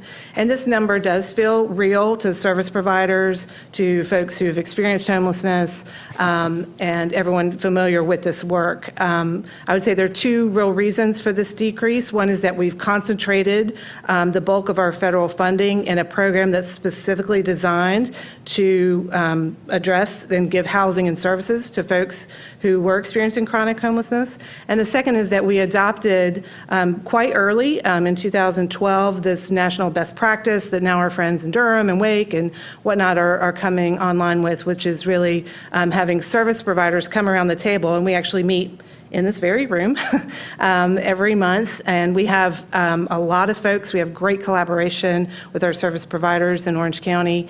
And so we have about 20 different folks around the table each month, and people can give their consent to go on this list, and who are experiencing homelessness and quite vulnerable. And we go person by person every month. So adopting that practice and really concentrating the funding, we do feel confident about that decrease, and that's the one good piece of news. So that's all on one night, but we also report to HUD our outcomes. So how are we doing overall? And so on one night, we had 152 folks experiencing homelessness, but over the course of the year, in our system, which just at this point encompasses folks in shelter and folks that are entering our housing programs, we saw 266 people. And this is like an unduplicated count. So if someone entered 5 times into the shelter, they would be counted once. And then of those 266, 210 were homeless for the first time. So what that means is the database looks back 2 years, 24 months, and says, were there any entries for those folks prior to that? So I think that that number was very interesting to the service providers and to the community as well, in helping us think about what we need to do. If the bulk of folks are folks new to the system, that changes a little bit what we need to do as far as addressing that.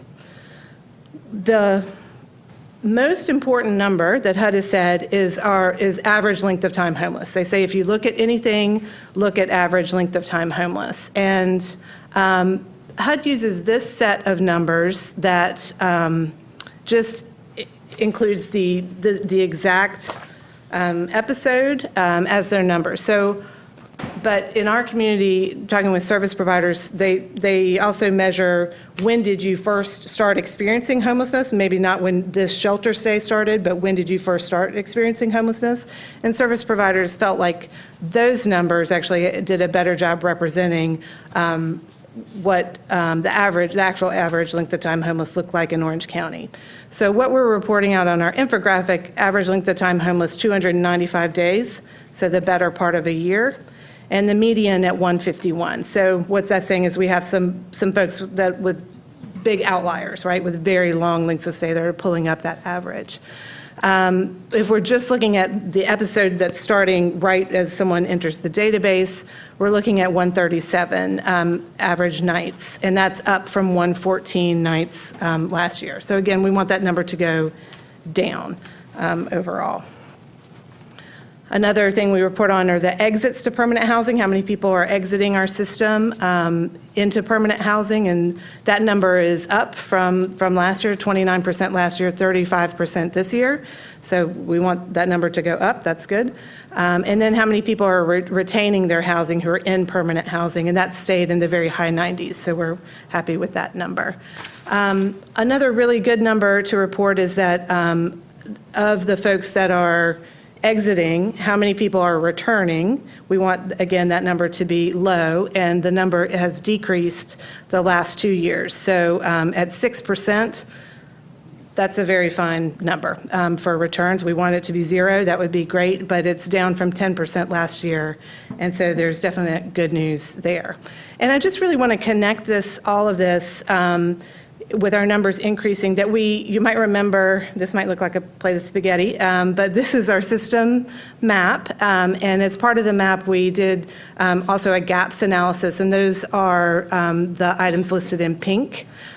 Since this time in 2017, one of the gaps is filled, the Landlord Partnership Initiative from Orange County Housing, and at CEF that is filled. But we have 7 gaps remaining in our system that are quite significant. A fully funded best practice rapid rehousing program, that is really the program that houses the bulk of folks entering our system and the bulk of folks that we have on that by name list. So that's a very key component. I also wanted to mention, on our gaps analysis is an accessible housing-focused shelter. So you might have seen some of the proposals proposed by IFC. That would totally fill that gap if those proposals were accepted and went forward. That would change the community house into an accessible housing-focused shelter. So that would be another thing that we could check off, which would allow us to decrease the number of folks living unsheltered in the county. And I'm happy to go through the other gaps as well, but I just really want to tie it that we know how to end homelessness.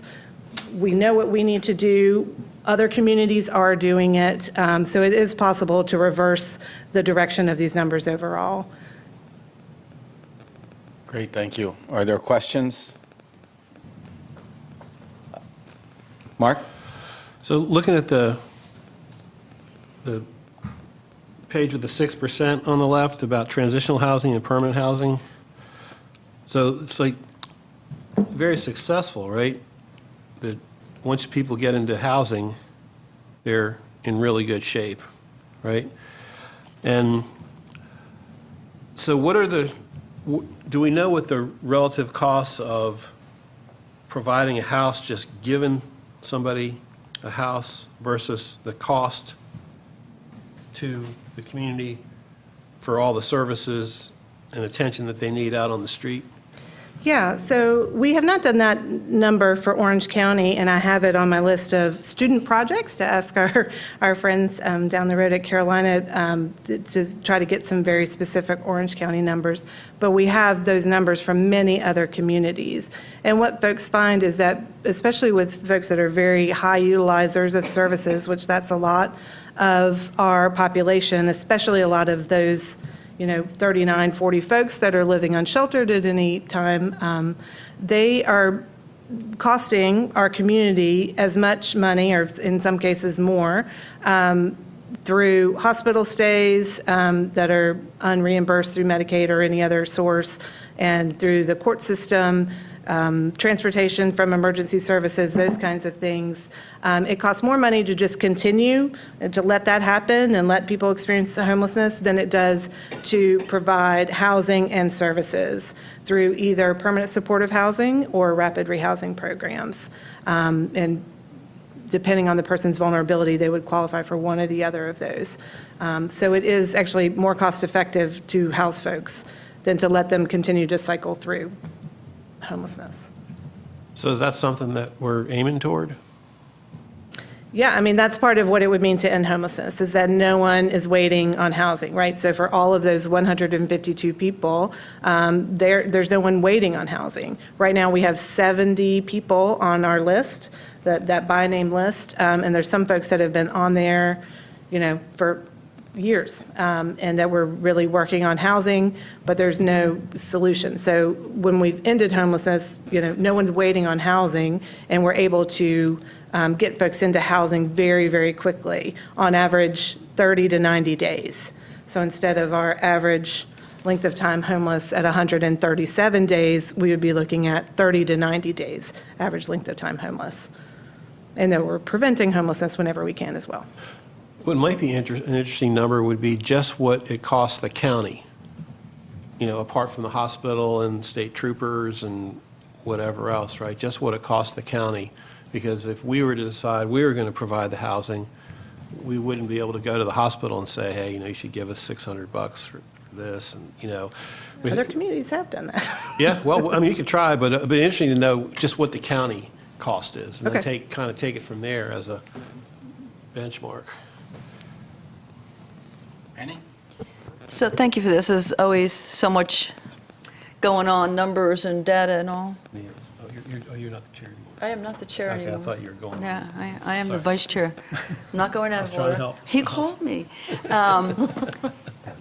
This is my wingman here.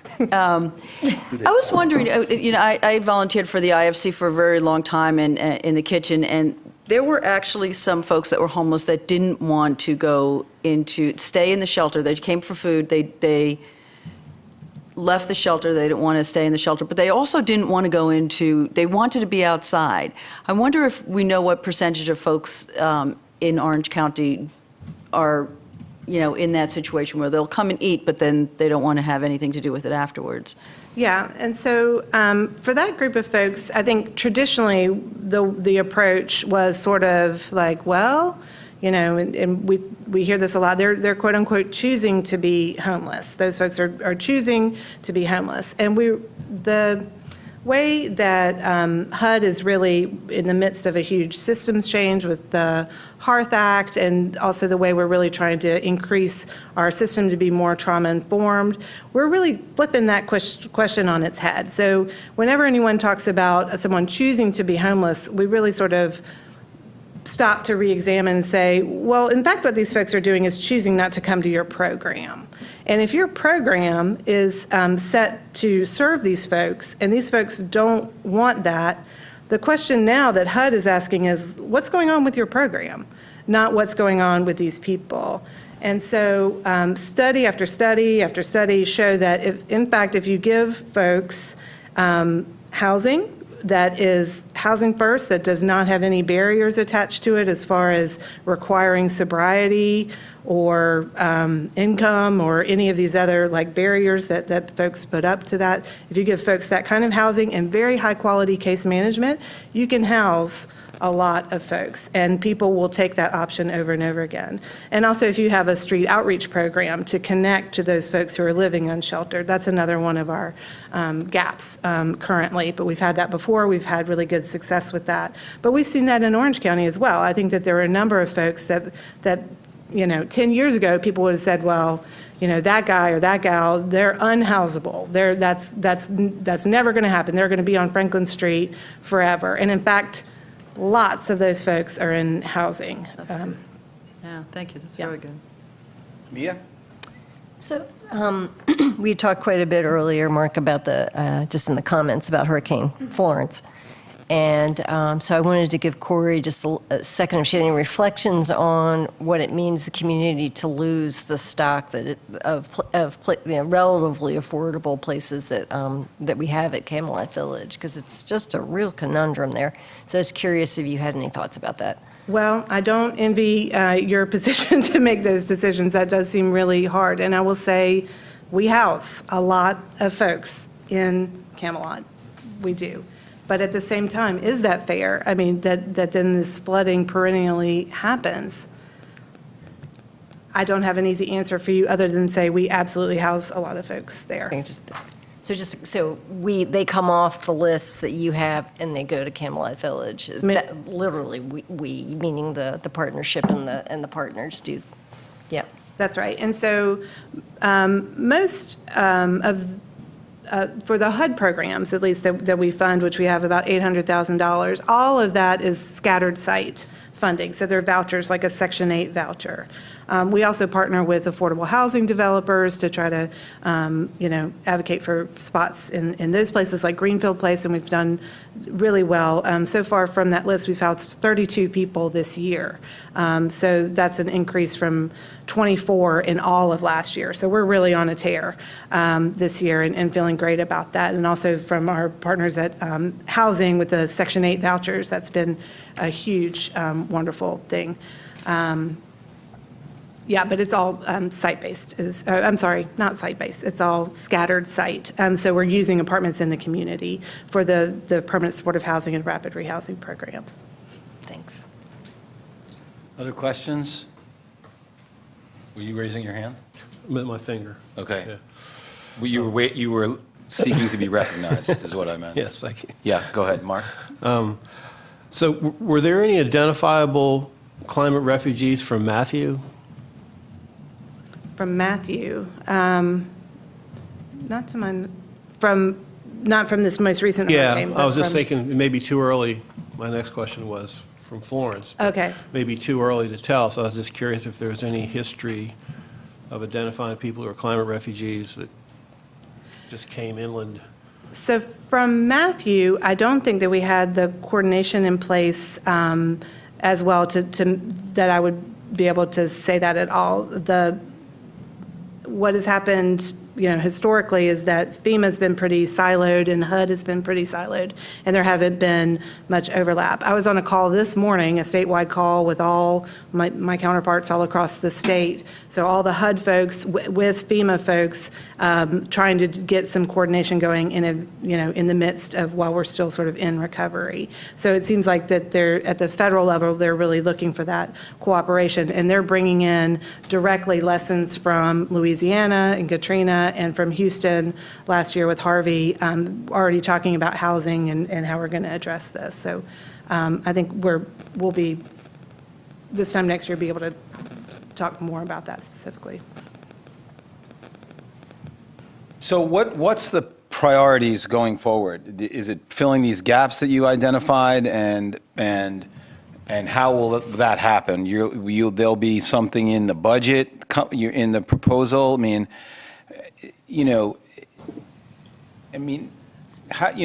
can we do now to make a significant impact on these numbers? So if I was to say to you, what's the wish list, and what's the most important? What are the 3 highest priorities? What would you say?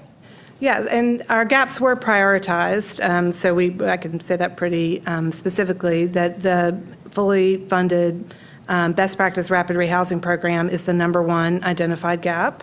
Other significant priorities with other gaps being filled, I would say, are street outreach, the street outreach program, and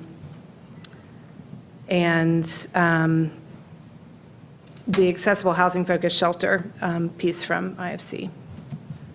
And is that list in this, it's not in this report, in this PowerPoint? It's in what I is it? reported to you in April, and I'm happy to furnish that again. And there's like a dollar figure attached to each of those? Yes, sir. And is the funding the big impediment? I mean, that shelter IFC thing, right, probably requires working with Chapel Hill and their so-called Good Neighbor program and the stuff that they've started thinking about? That's right, yeah. So there are different considerations as well. And, for the street outreach program last year, it looked like we had funding at one point and we didn't have either a budget or an agency or a place to put that. So since that time, we've actually found an agency, identified a budget for that program. So it's not always just the funding, but the funding is a big part of it. And that would be run, for example, in that example, not directly by you, but by some nonprofit partner that is a part of the coalition? That's right. So that's a key thing, is that the partnership doesn't do any direct service. The MOU establishing the partnership between the county and the 3 municipalities just furnishes the coordinator position. There's no direct service. Right. And because of what we do with the funding and setting up these local competition that HUD requires, it would be a little bit conflict of interest for the partnership to do that. It's all coming back to me from when I was there on there now. Yeah. Renee, you had a question? Yeah, do we know where the people are coming from? For example, are they being moved out of trailers, coming from Durham, out in the country, development? Yeah, so one of the things that the database asks is the last zip code. Overwhelmingly, it is Orange County or contiguous counties. So we don't see folks, traveling around. Although we also send a lot of folks out of county, particularly for shelter at this point. It's very difficult to get a shelter bed in Orange County. So we're sending quite a number of folks out of county for services. I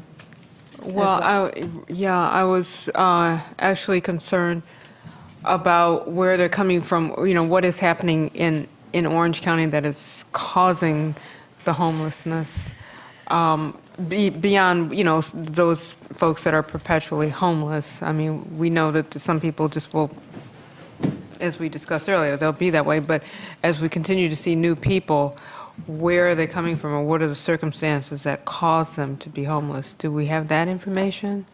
Well, it's always a mix of 3 things that folks are lacking. It's income, services, and affordable housing.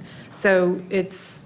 Well, that's what I'm getting at. Do we, and particularly as time goes on, if we start seeing the numbers go up, is it because of gentrification or because, a business is shut down and people no longer have jobs? That, it's a smaller scale in Orange County, I know, but, in other locales, it'll be because, a major industry pulled out or a whole downtown section is being redone or something like that.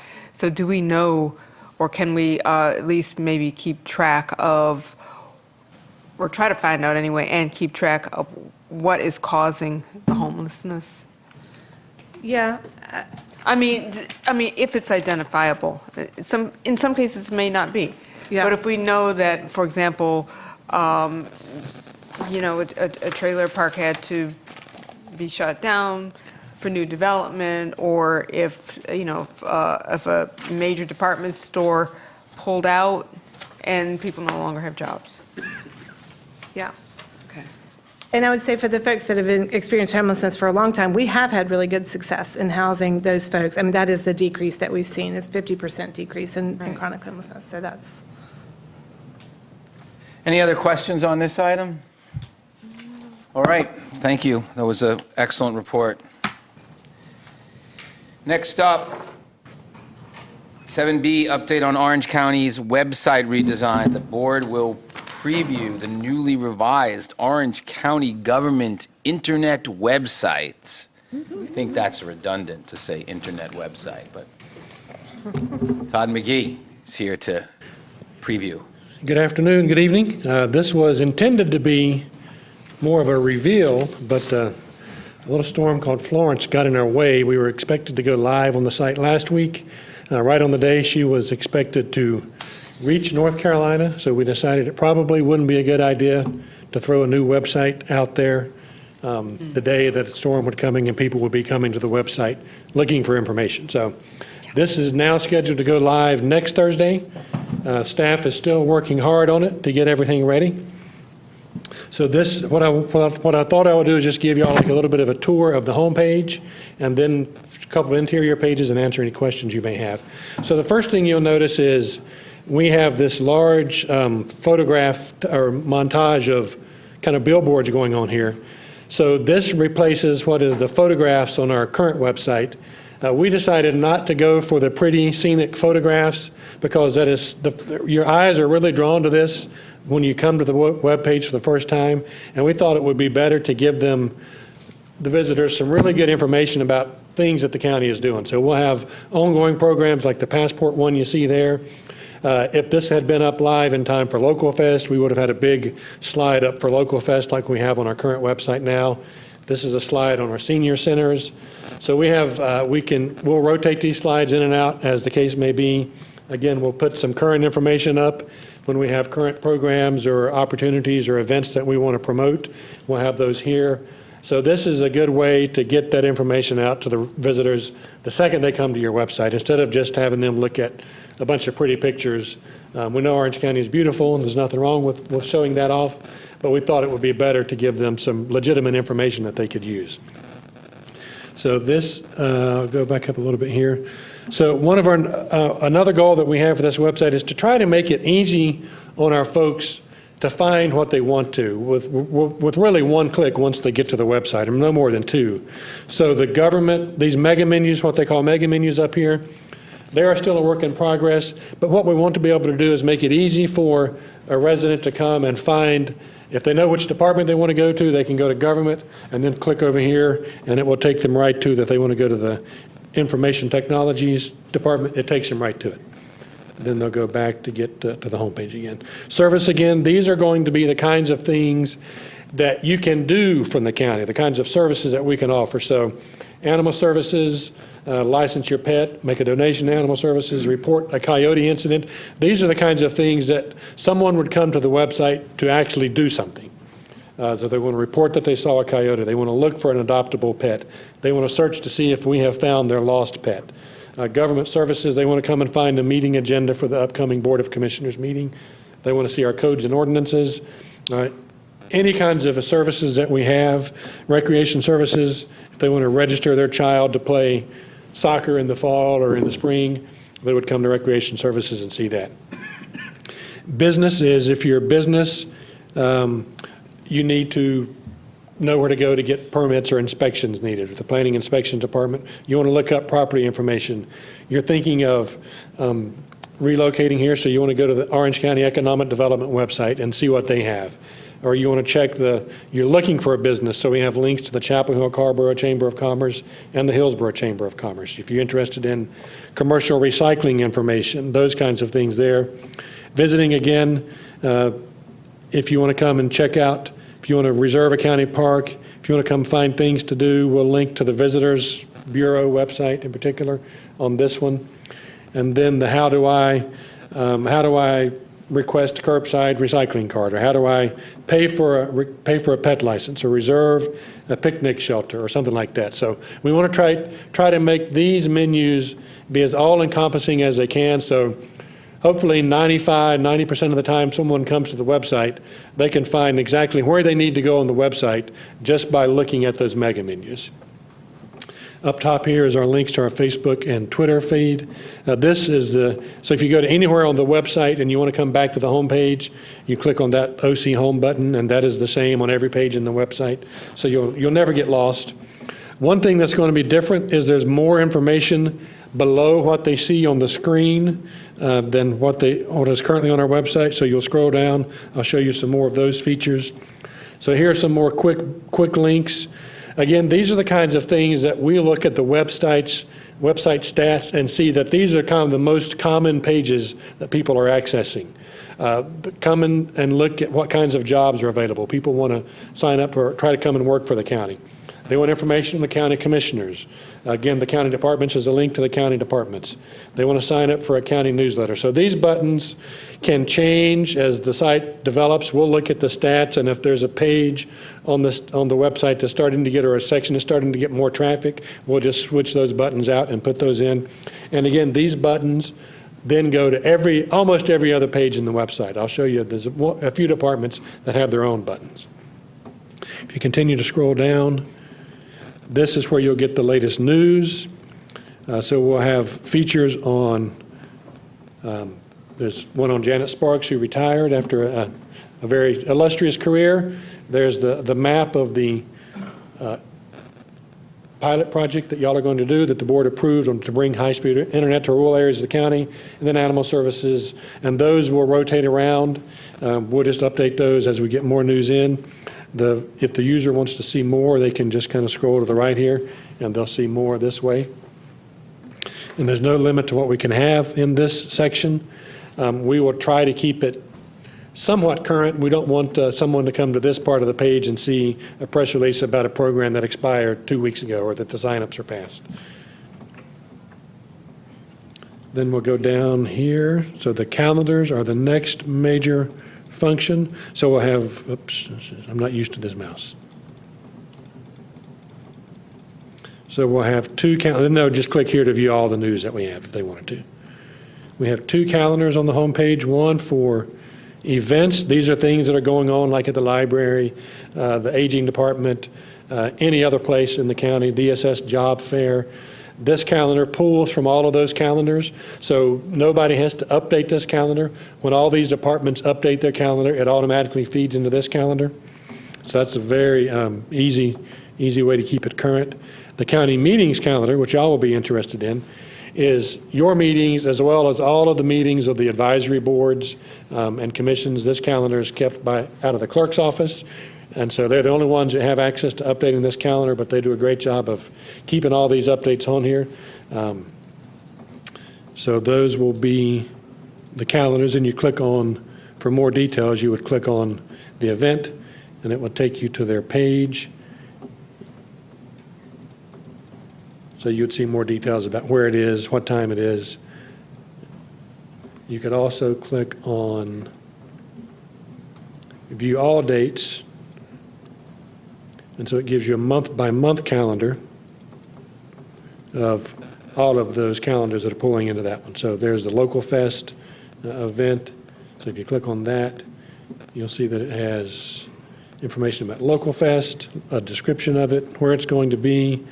Someone could click on that to view the map.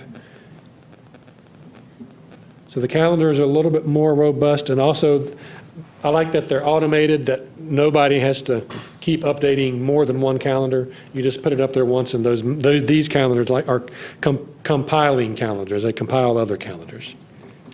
And then down here we have, so this will be a spotlight on section that will have different articles. We may try to highlight a county employee who's done something really remarkable. We may try to highlight a county program that's coming up that's interest to the public. We'll just rotate. My goal is to rotate that out at least every other week. I'd like to do it every week. So again, try to keep more publicity, more information about the various programs and the employees that we have. I think that'll be one thing that's a little different, is that I'd like to start trying to profile some of these employees. For instance, we have Kirby Saunders, who went to Hawaii and from the emergency services to help those folks deal with the volcano. We have other people who are frequently asked to go and help other jurisdictions and issues that they may have. We have some long-serving county employees who would be nice to do some recognition on someone who's been working for the county for 25 years. We may get a new department head that we do a profile on. So that will be the kinds of stuff there. This kind of replaces the photo montage that used to be on the main part of the page. So we'll still have some photos in here we can put in. There's just 2 now, but there's no limit to how many we can put in. And then this over here gives the residents easy access to all of our Facebook, all of our social media accounts. So they would just click here to go to whichever one they wanted to. If they wanted to check us out on Twitter, they would click there. It would go to whichever ones they wanted to. Same with Instagram and YouTube. So it's real easy. for if somebody is interested in following us on social media, they could get to it that way. And then, are there any questions about the homepage? Any questions? Appears not. Well, good. So I'll show you one of the, so 3 of our departments paid a little extra because they wanted their sections to look a little different than the rest of the website. So Animal Services is one. They wanted to have a little bit different look.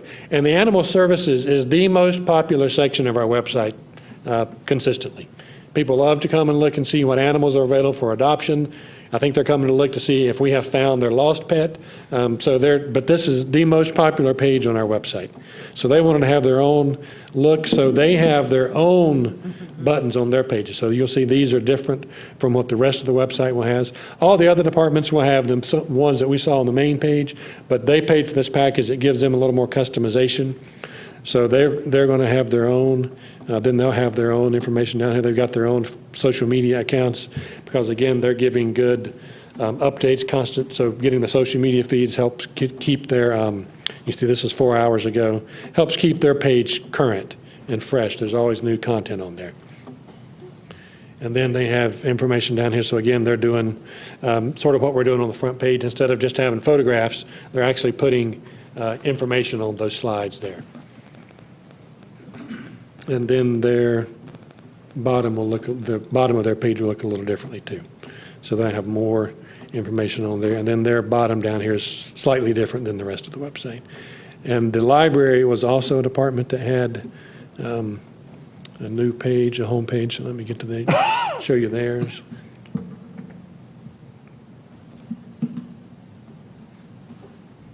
So again, they have their own navigation buttons up top. They don't have the same mega menus in the rest of the county website. All customized for the library. So again, the goal is for people to get to their website and to be able to find, really in one click, where they want to go for their website. And then you can scroll down. They will have their own buttons here. Then down here they have, again, a different way of presenting information. It's more visual. It's a way to get more information on the page using these kinds of slideshows, if you will. So it helps them get more information out to the public. And then again, they have the same spotlight down here. So they'll have their own news flash. They can put up their own releases and stories, and it'll just constantly rotate. It's specific to the library. And then again, at the bottom, they'll have their own calendar of events. And then they actually are using the county events for their second calendar.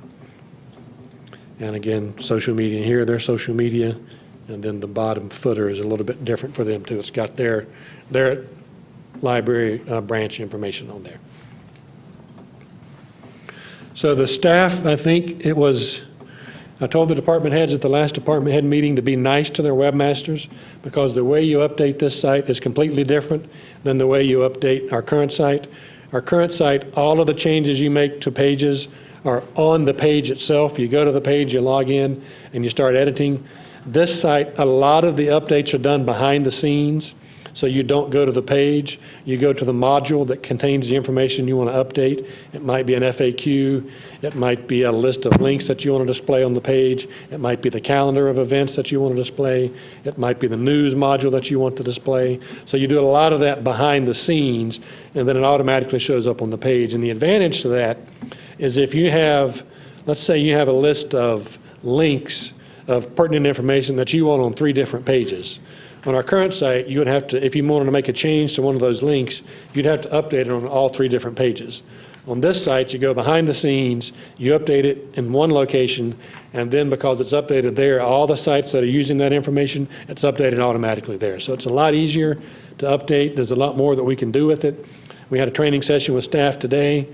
DSS had a form that people would fill out if they wanted information on applying for or getting a workforce recommendation, a referral type thing. So they had to fill out the name and the address. They had to fill out if they were getting any kind of programs support now from DSS. All these kinds of things they had to fill out. The only way they did that now is it was a PDF. They would download it, print it out, fill it out by hand, If they had a fax machine, they could fax it back in. If they had a scanner that could scan it, they could save it as an attachment or email it back in. But most of them had to print it out, bring the handwritten copy down to the DSS office and turn it in, or either mail it. Very time consuming.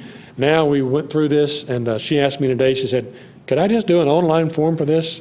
We created it in about 10 minutes, and now it's just a matter of the person comes to that website, they hit the link, it takes them to the form, they type in all the information, they check which services they're getting, they check if they're a veteran or not, they hit the submit button, it is emailed automatically to the employees who need the information, and then they've got everything right there at their fingertips.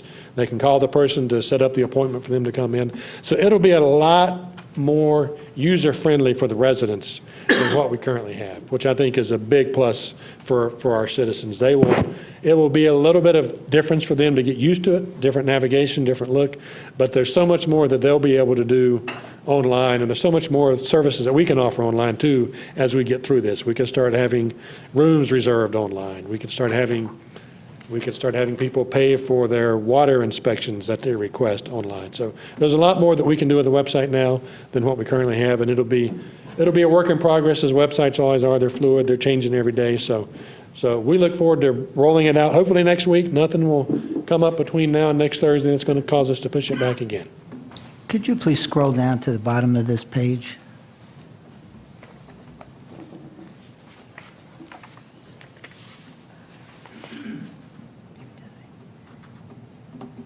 Thank you.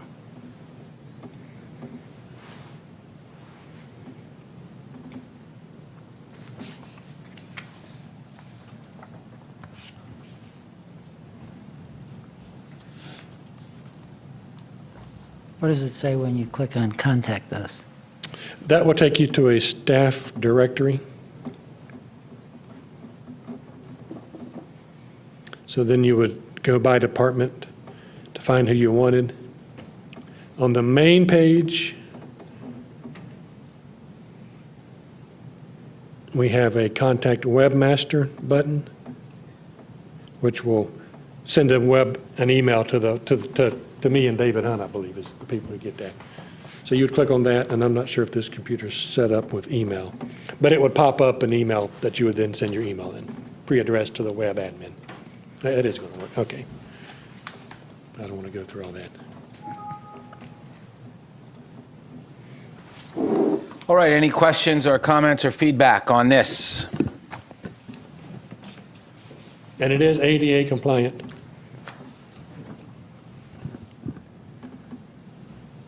Mia?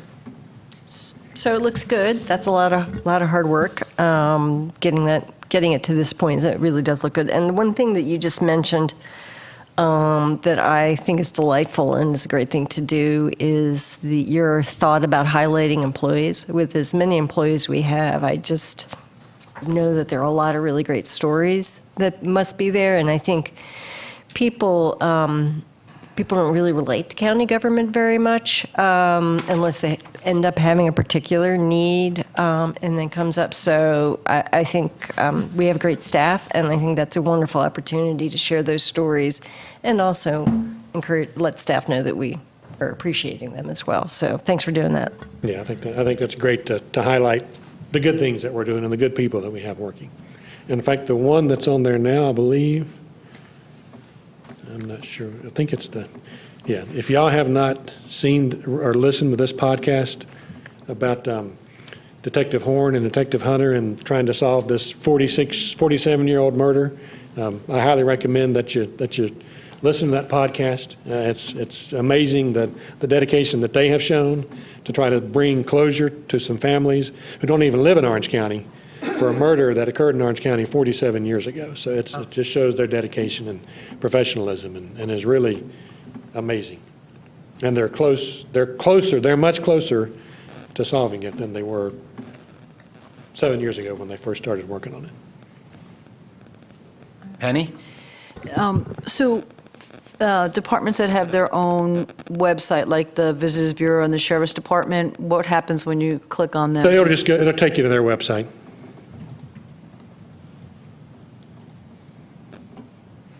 And so they just maintain their current website? There's no change to those? Correct. To this one, and the Visitors Bureau just goes? Now, the Visitors Bureau is actually using our website. What they want to do, they've created a page on our website.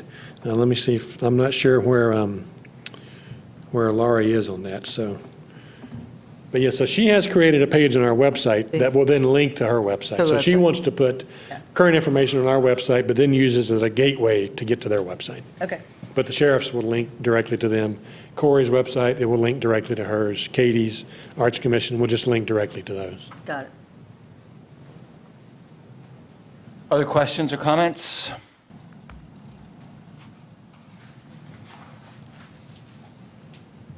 All right, thank you. Good work. Looks good. All right, next up is an update on the Orange County Loco Fest.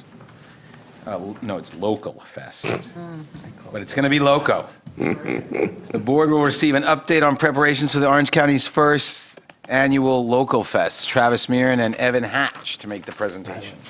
So thank you, Chair Dorison. Evan Hatch, our event producer, is here, and we'll give a presentation of where we are. Local Fest is 9 days away. We're now just checking off the final boxes on details. And before Evan goes into his presentation, I did want to recognize there's been a really core group of staff who have helped sort of work through all of the logistics, and Evan's got a slide on all of the departments that were involved. But Jeff Thompson, Jim Northrup, Katie Murray, Melissa Allison in our office, Todd McGee, and Theo have all been really instrumental in helping pull together all of the logistics elements of Local Fest. And Evan has done a great job pulling together all of the programming and talent. So with that, I'll drive for you, Evan. How about that? Okay. All right. Go ahead. An amazing group of people, folks. Commissioners, thank you for your for this opportunity to speak with you. I've just put together a very quick, simple presentation, and I'm happy to take, of course, questions at any time. Our website is not featured. What is Local Fest 2000 at 2018? We're going to be having a great amount of programming that we're really quite proud of.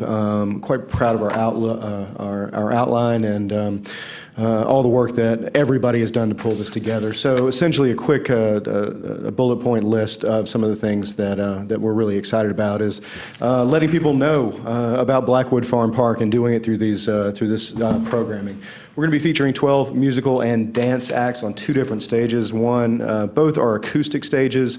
One is a larger main stage design. It's going to be seated in a natural or placed in a natural amphitheater area, and featuring Orange County artists and artists who are exponents of traditional music from this area.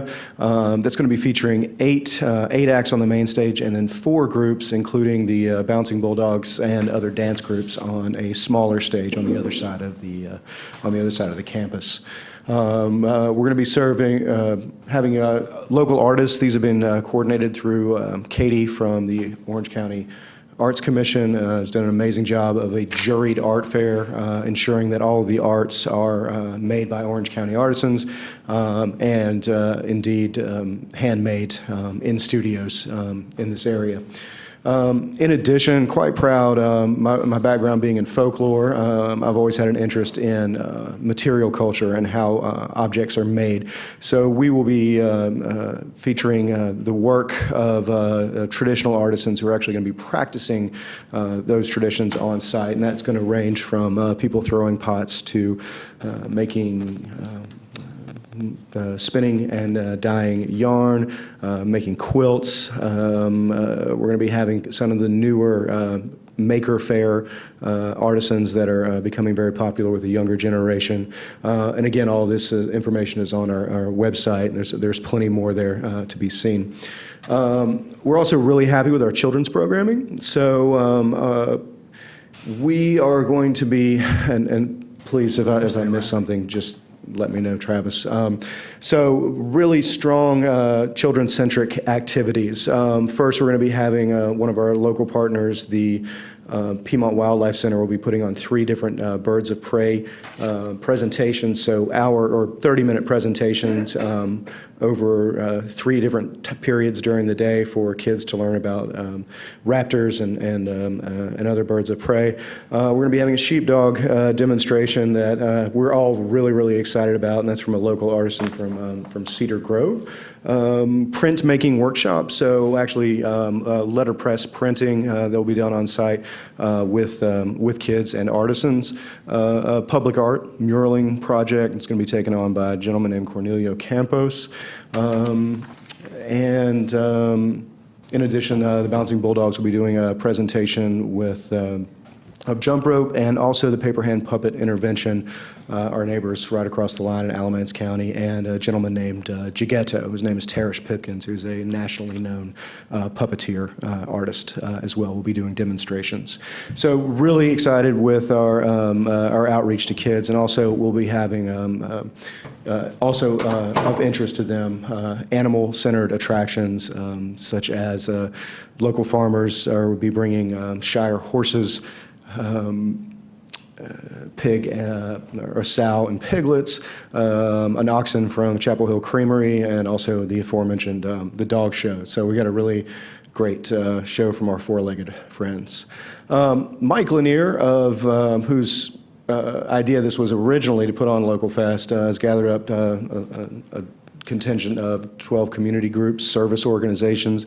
They're going to be there passing out information as well. And these are ranging from Orange County departments to community service organizations. And we are now actually at 11 food trucks, which is a great number. We're really excited about that. Now, these folks are from all over the Triangle, but represented different cultures. We're going to be having Latino cooks. We're having cooks from Puerto Rico, from a refugee resettlement group featuring Burmese cuisine. Of course, Mapleview ice cream.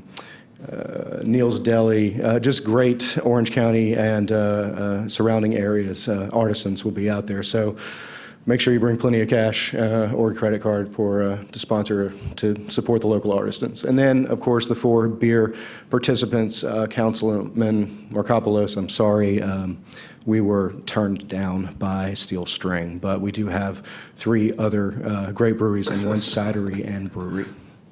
They'll pay for that. This is one iteration of our map, and again, it's small, and I apologize.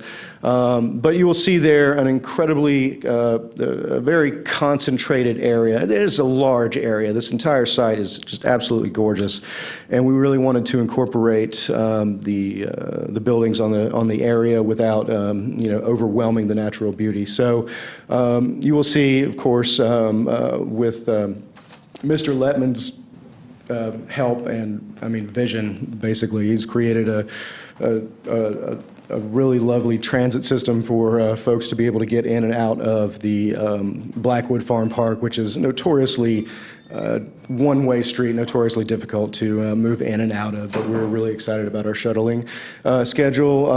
If you want to look at the map, you'll see a small cluster of about 8. That's our community vendors. To the center, to the top, a 40 by 80 tent. That's going to be our demonstrators, our demonstration area. And in these arcs around the outside, these are going to be our artisans who are going to be featured. Our main music stage is pretty far to the south, basically at around this green point down here at the very bottom, but that's settled in actually a little bit further south, Travis, to the left. That's in a natural amphitheater that's surrounded by trees and has some really good buffering and sound quality. We'll also be incorporating the beehives that are going to be out there as well, but they are far away and only by interest of people who want to go visit the bees. And then you'll see in the bottom center of this map, our food trucks are going to be located in an L shape, and our food demonstration, our food eating area will be that large tent that's right there. And then we're also going to be having a kitchen demonstration that has turned out to be a little bit. Well, we've got some really fantastic artisans who are going to be cooking. We had 6. We are down to 4 right now. But we are having some very high-quality artisans who are going to be teaching basically traditional food preparation techniques. And, of course, the beer garden will be located, 9,000 square feet of beer garden will be located near the home on site. So the numbers have changed just today. The OrangeCountyLocalFest.com, our website, 6,000 page views. I think we're up to like 8,000 now. And over 3,600 unique users. Web traffic is booming, and I'm not much of a, I don't know much about web technology, but I've been told these numbers are very good. And then our biggest drivers are Facebook, Google, and Orange County Visitors Bureau, who've been great partners with us as well. And I made this font really small, so I can't even see. But we've got some really amazing working with with the great departments. Everybody from planning to permits to administration to arts to public transport. To the deeper organization. Everybody has really come together remarkably well to pull off this festival. So it has become a project for pretty much everybody in Orange County government. Our sponsorships, these are in-kind and cash, PHE Incorporated, Weaver Street Market, Piedmont Electric Membership Cooperation and Sports Endeavors. We also have in-kind donations from Durham Technical Community College, NC Choices, the Orange County Food Council. WHUP has been a great media sponsor, the Visitors Bureau, and also a partnership with Music Maker Relief Foundation, who will be providing our set music, or music in between sets on that day. And so, what does Local Fest bring to our community? Since day one, it's been a celebration of local agriculture and local businesses. And thank you to the history of agriculture in the area. It's really going to be a just absolutely beautiful site. And we really are very proud of the Blackwood Farm Park and its and the parks folks who are letting us showcase there. We believe we have a really strong template for the next 4, 5, 6, 10, 20 years, and hopefully 20 years from now, everybody will remember where they were on this day, September 29th, when they were there for the first Local Fest. This is a great opportunity for folks in the public eye to come out and meet their constituents. And we also have this, again, amazing array of talent from cooking to music to traditional artisans to storytellers, people just all coming out and supporting and being supported. And we think this is a really fantastic way of bringing everybody together, even traditionally underserved groups. And we appreciate the foresight of making this a free festival and deciding this would be a free festival for everyone.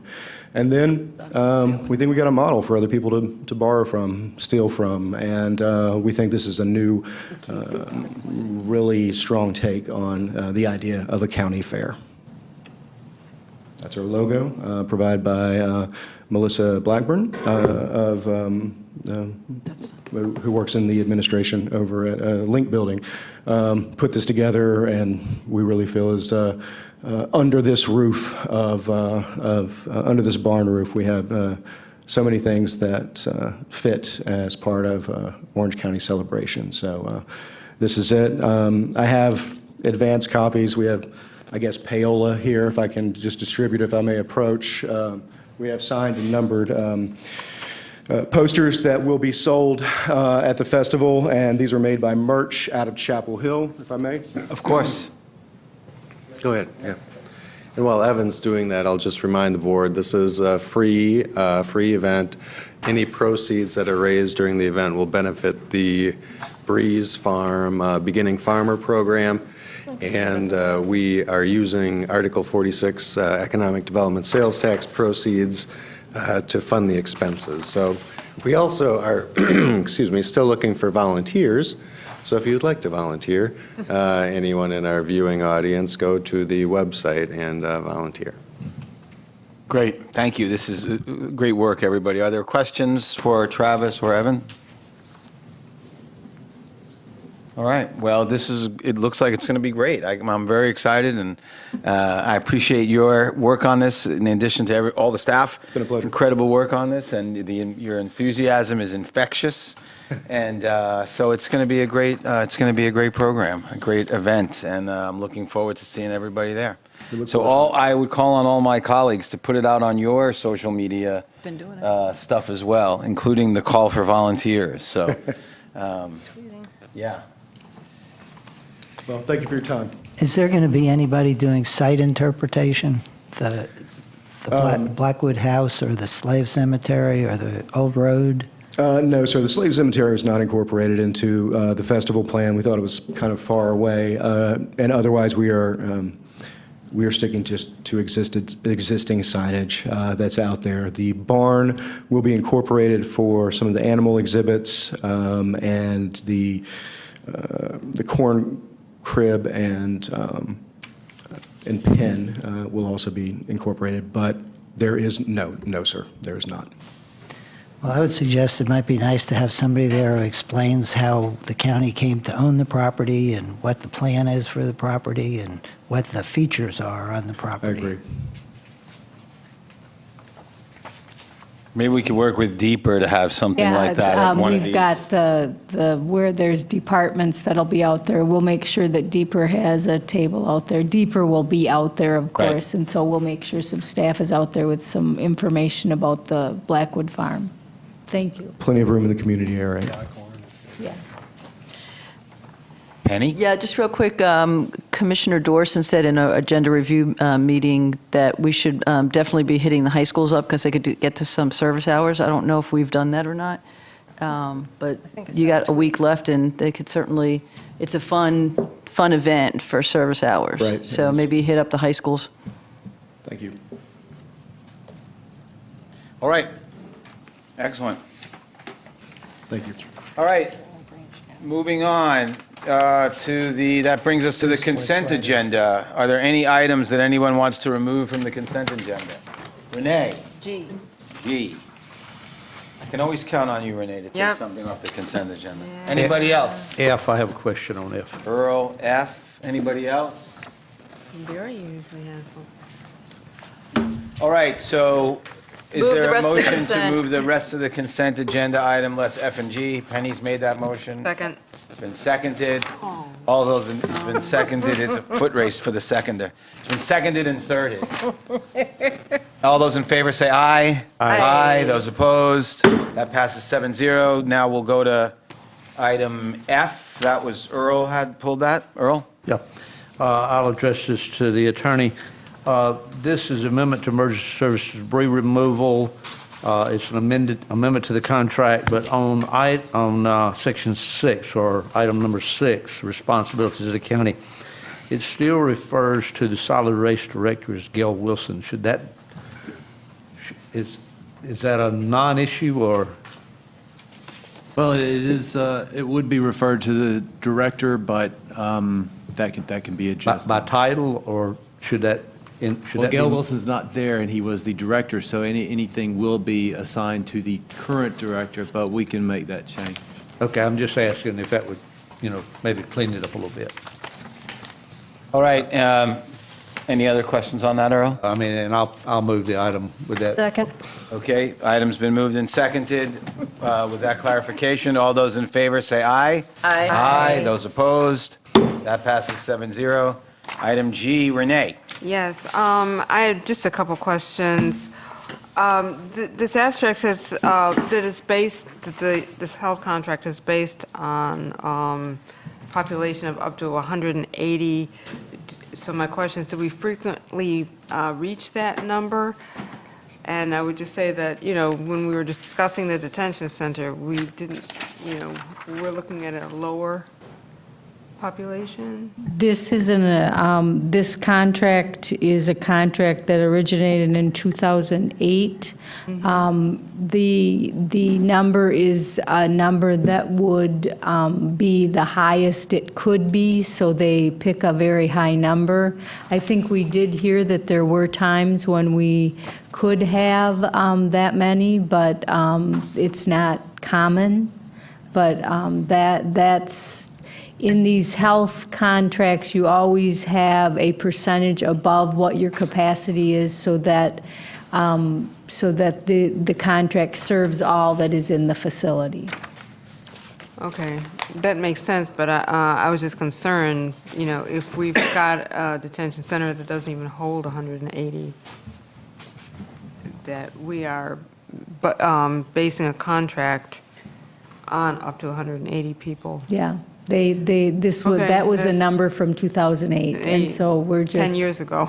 Yes, and just to also share with you, we did meet with the sheriff's office regarding this contract, and this will be rebid next year. So they've just asked for an additional year before we rebid it. But that's the number that was there, and no, we don't reach that number very often. The average daily population is around 130, 135. Okay. And my other question is about healthcare for women. And it says that no abortions, even at all, that this company won't pay for it, even in the case of if the woman's life is at risk, they will not do anything? So does that mean that the county would cover the cost or nothing? Well, the county covers the cost because the county's paying this firm, but I think there are certain situations where an inmate would be taken directly to a hospital for certain situations, and so that might be something where there was... The company, they will not cover those costs because they said that under no conditions. I'm just a bit concerned about that. I'll share that with the sheriff. Okay. And I assume that audits are done? Yes. Okay. If not, if they haven't been, they will be. Okay, thank you. Any other questions? No. Mia? I'll just, thank you for noticing that about the access to abortion. So it would be my interest that if there was a woman in our jail who wanted access to a safe abortion, that she be able to get that. And if there's something preventing that we should know what that is. That's a barrier we'd want to know about. I'll take that forward to the sheriff. Thank you.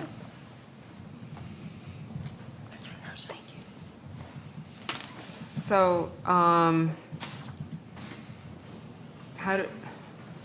So do you want to hold this until we get that information back from the sheriff? Or are you satisfied that we can? I would recommend that we approve this, and then if we need to amend it again, we could amend it again. But we're operating under this contract right now, and if we can't come to some agreement with this contractor, we would have to do some alternative method anyhow, because a rebid of a health contract is extremely timely. right. So, That's Okay, fine. so I'll Yeah. move this agenda item. but I'll take this directly to the sheriff, your issue. Find out if there's ever been a case where somebody's Yeah, had an I abortion will. when I it was in will. jail. Yeah. I'll second Renee's motion. All right, motion's been made and second to approve item G. All those in favor? Aye. Those opposed? That passes 7-0. All right. County managers report. Thank you, Mr. Chair and County Commissioners. At your place this evening, if you recall, you directed me to talk with the town of Hillsborough regarding the Hillsborough EDD. We had a meeting scheduled last week, and of course, with the weather, we weren't able to have it. We just met on the 18th. The town manager and the assistant manager, and we talked about some concerns that were raised. They have provided a letter to you all stating that They certainly intend to follow what the county and the town has agreed on. However, in those conversations, we also talked about being in contact more on issues and working more closely together. And so you have before you the letter that they have, said that they don't have any intention of doing anything different at this time, although they were clear they can't guarantee anything because they are staff, and of course their board would be the final decision makers. But this is in response to your questions at the last meeting. All right, thank you. You're welcome. And that concludes my report for this evening. All right. County Attorney's report. Nothing yet, but in a little while I will. You're foreshadowing our closed session? I am. All right, very good. All right, that takes us to appointments. I think there's just one left, which is the Affordable Housing Advisory Board appointments. There's a recommendation for a slate of candidates. Cheryl, did you want to say anything about this? I see you've been here the whole time, and you ought to get rewarded for that. If you want to, you have the conch. Thank you, Mr. Chair and Commission members. I won't take a lot of time. There was a lot of interest in this board from Orange County residents. The Affordable Housing Board met on the second Tuesday in September and handed back some recommendations for your consideration. They was very careful about geography in the county, having various portions of the county represented. They were concerned in having a blend of old and new, so you will see that some members have served before, but they thought it brought a balance, but they also wanted new, and they do have one graduate student that's on there as well that brings a younger perspective on some issues that may relate to our younger county residents. So it is for your consideration. Thank you. Great, thank you. All right, what is the pleasure of the board? Renee? I'll nominate Allison Brown for position 3, Nanny Richmond for 4, Tammy Jacobs for 6, Arthur Sprenzlitz, is that right? For 9, Blake Rosser for 12, Olivia Fisher for 13, and Kane Twyman for 15. Second. All right, motion has been made and seconded for these 7 positions. All those in favor? Aye. Aye. Those opposed? That passes 7-0. All right, now we need a motion to go into closed session pursuant to NCGS 143-318-11A3 to consult with an attorney retained by the board in order to preserve the attorney-client privilege between the attorney and the board. So moved. Second. Oh, God, I got behind. Motion has been, you had a chance, you waited. I know. Motion has been made. You've only got a few chances left. I know, I'm going for it. Everybody's going to lay back and let you do that. Motion's been made and seconded to go into closed session. All those in favor say aye. Aye. Aye. Those opposed? All right, let's go into closed session.